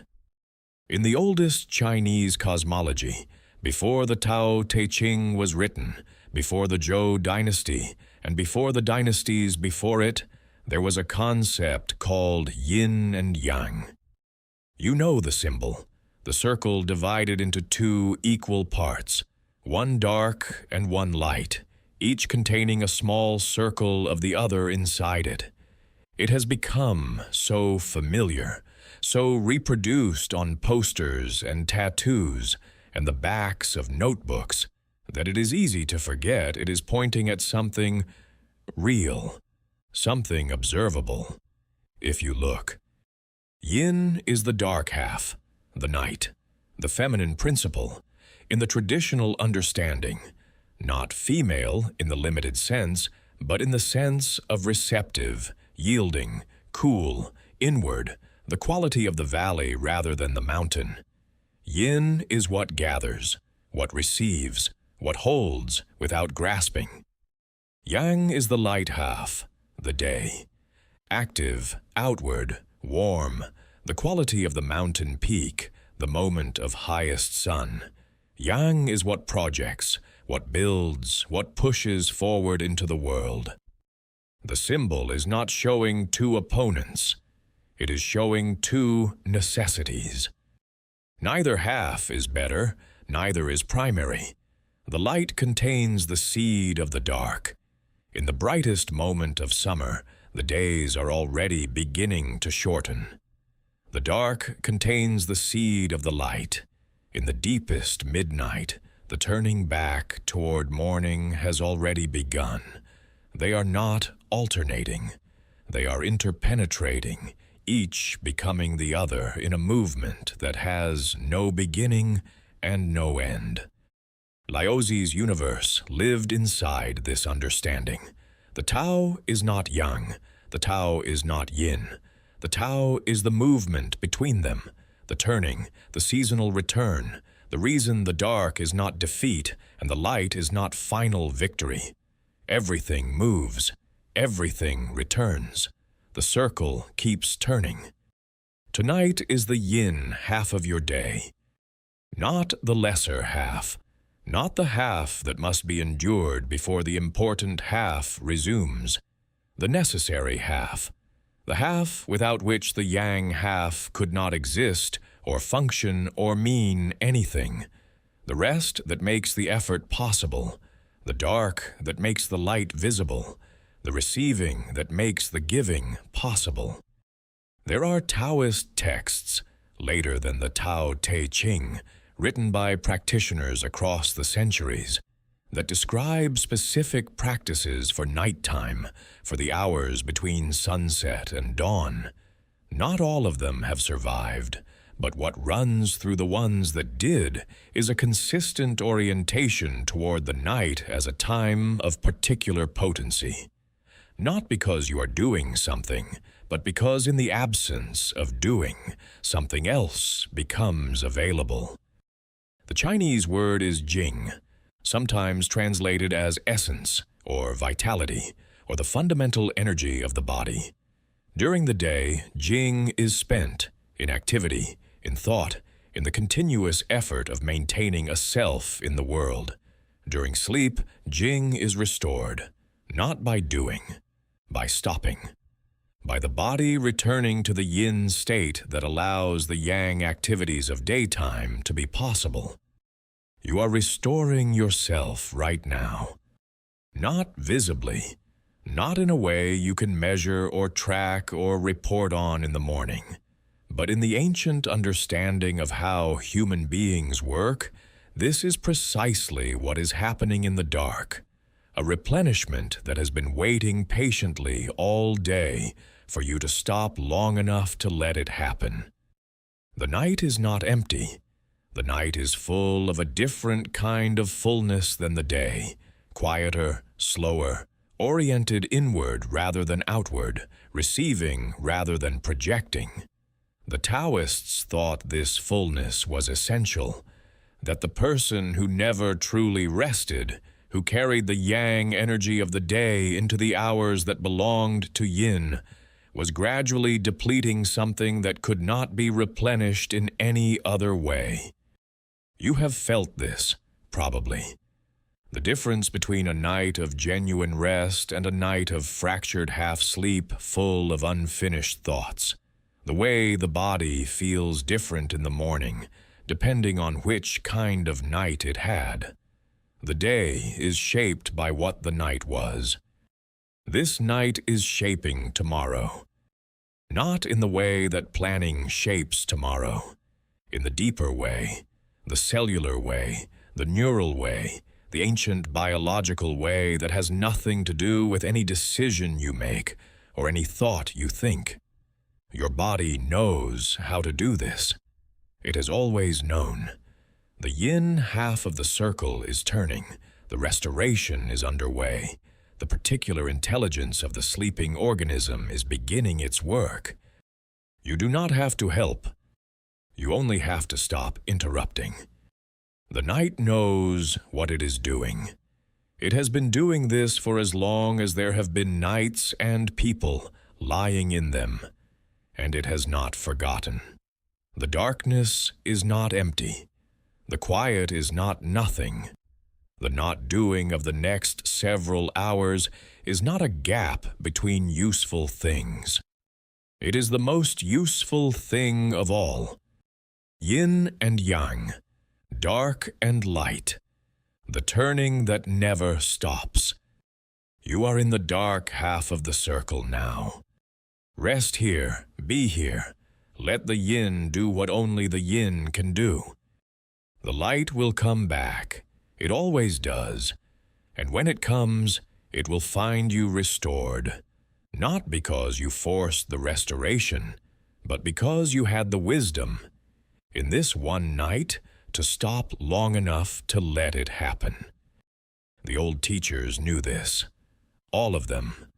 In their cold tents and their small schools and their mountain retreats and their candle-lit rooms, they all arrived at the same place.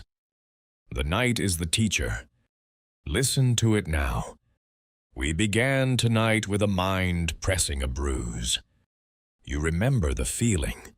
The problem returned to again and again, the angle searched for, the thought that if you could just find the right way to hold it, it would finally resolve.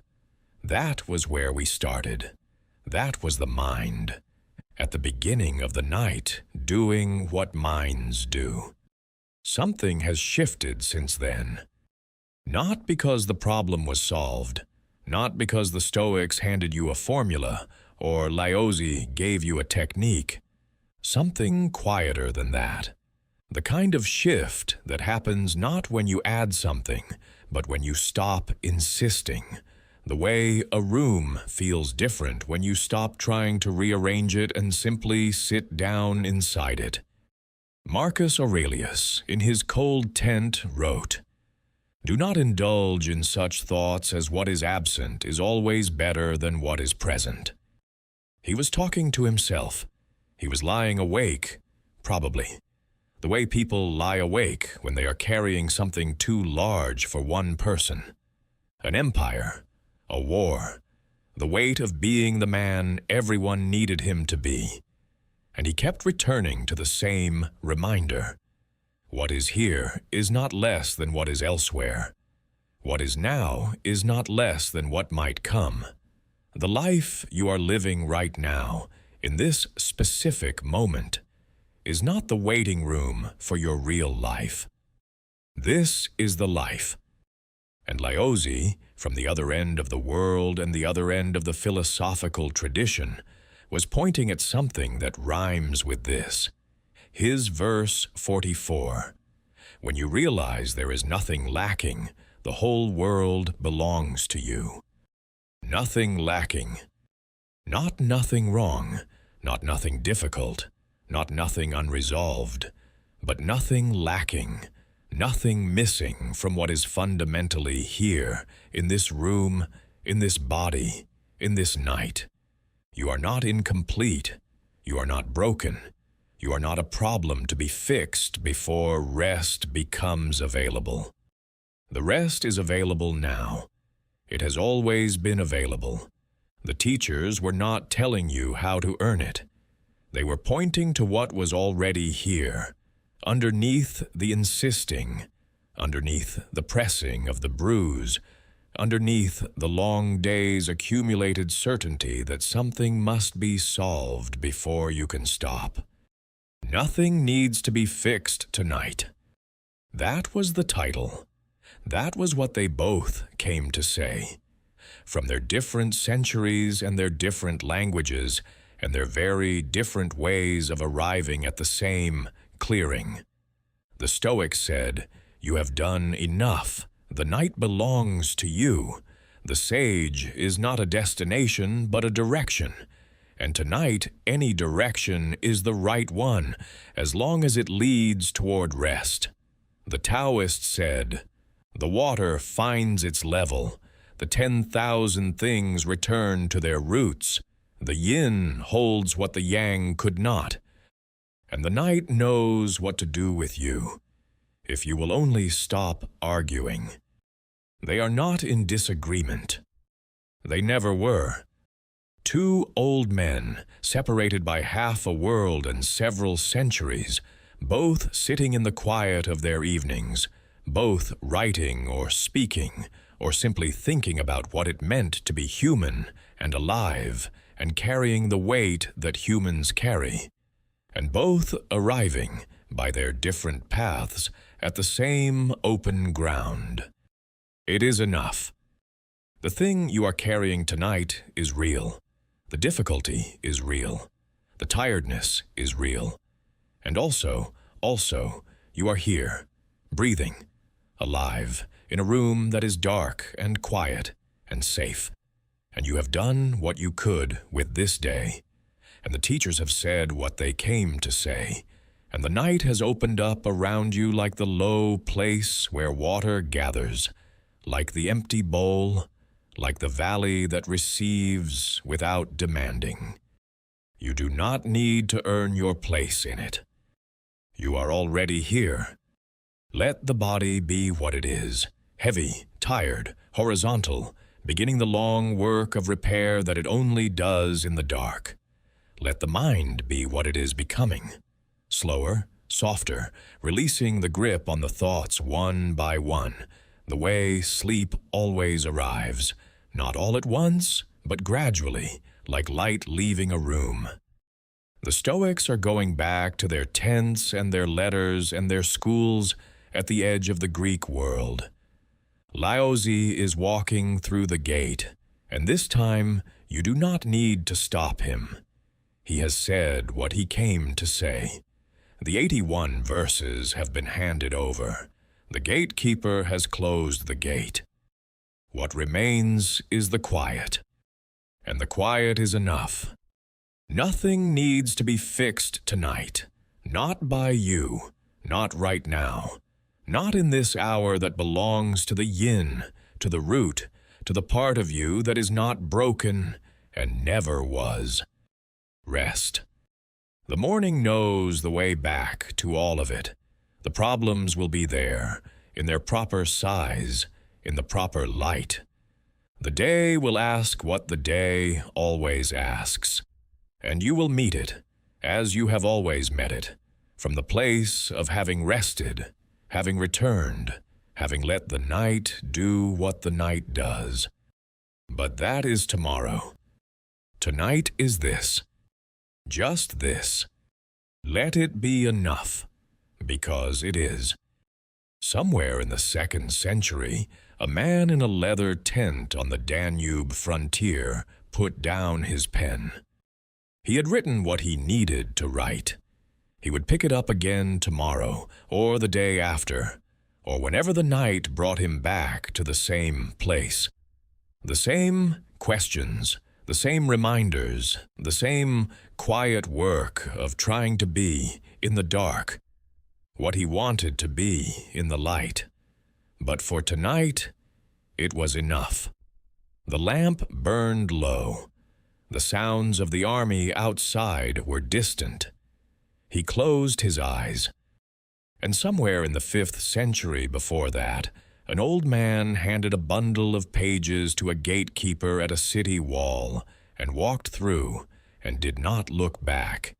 He had said what he had to say in the fewest words he could find. What happened to the words after that was not his concern. The mountain was ahead. The city was behind. The way was everywhere, as it had always been, in the space between his footsteps, in the cool air of the pass, in the darkness that was not an ending but a turning. They never met. They never read each other. They did not know the other existed. And yet tonight they sat with you together, in this room, in this quiet, in the particular darkness that belongs only to this hour of your particular life. They brought what they had.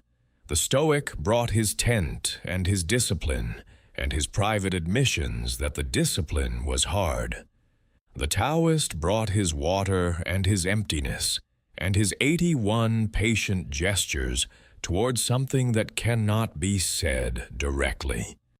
You brought tonight. That was enough to make a conversation. The mind that began this night pressing a bruise has traveled a long way. Not to an answer. Neither teacher promised answers, and both would have been suspicious of anyone who did. But to something. A little more space around the thing that was pressing. A little more willingness to let the night be night, the dark be dark, the body be heavy. In the way that heavy bodies need to be, at the end of long days, in the rooms that hold them. Sleep, if it comes, will come the way it always comes. Not because you summoned it, but because you stopped summoning it, and in the space that opened, it arrived. And if it comes slowly, that is the night doing its other work, the quiet restoration, the yin turning, the root receiving. Either way, you are already in the right place. Thank you for being here at Nightward. May the night carry you somewhere worth going, and may the morning find you lighter than you were.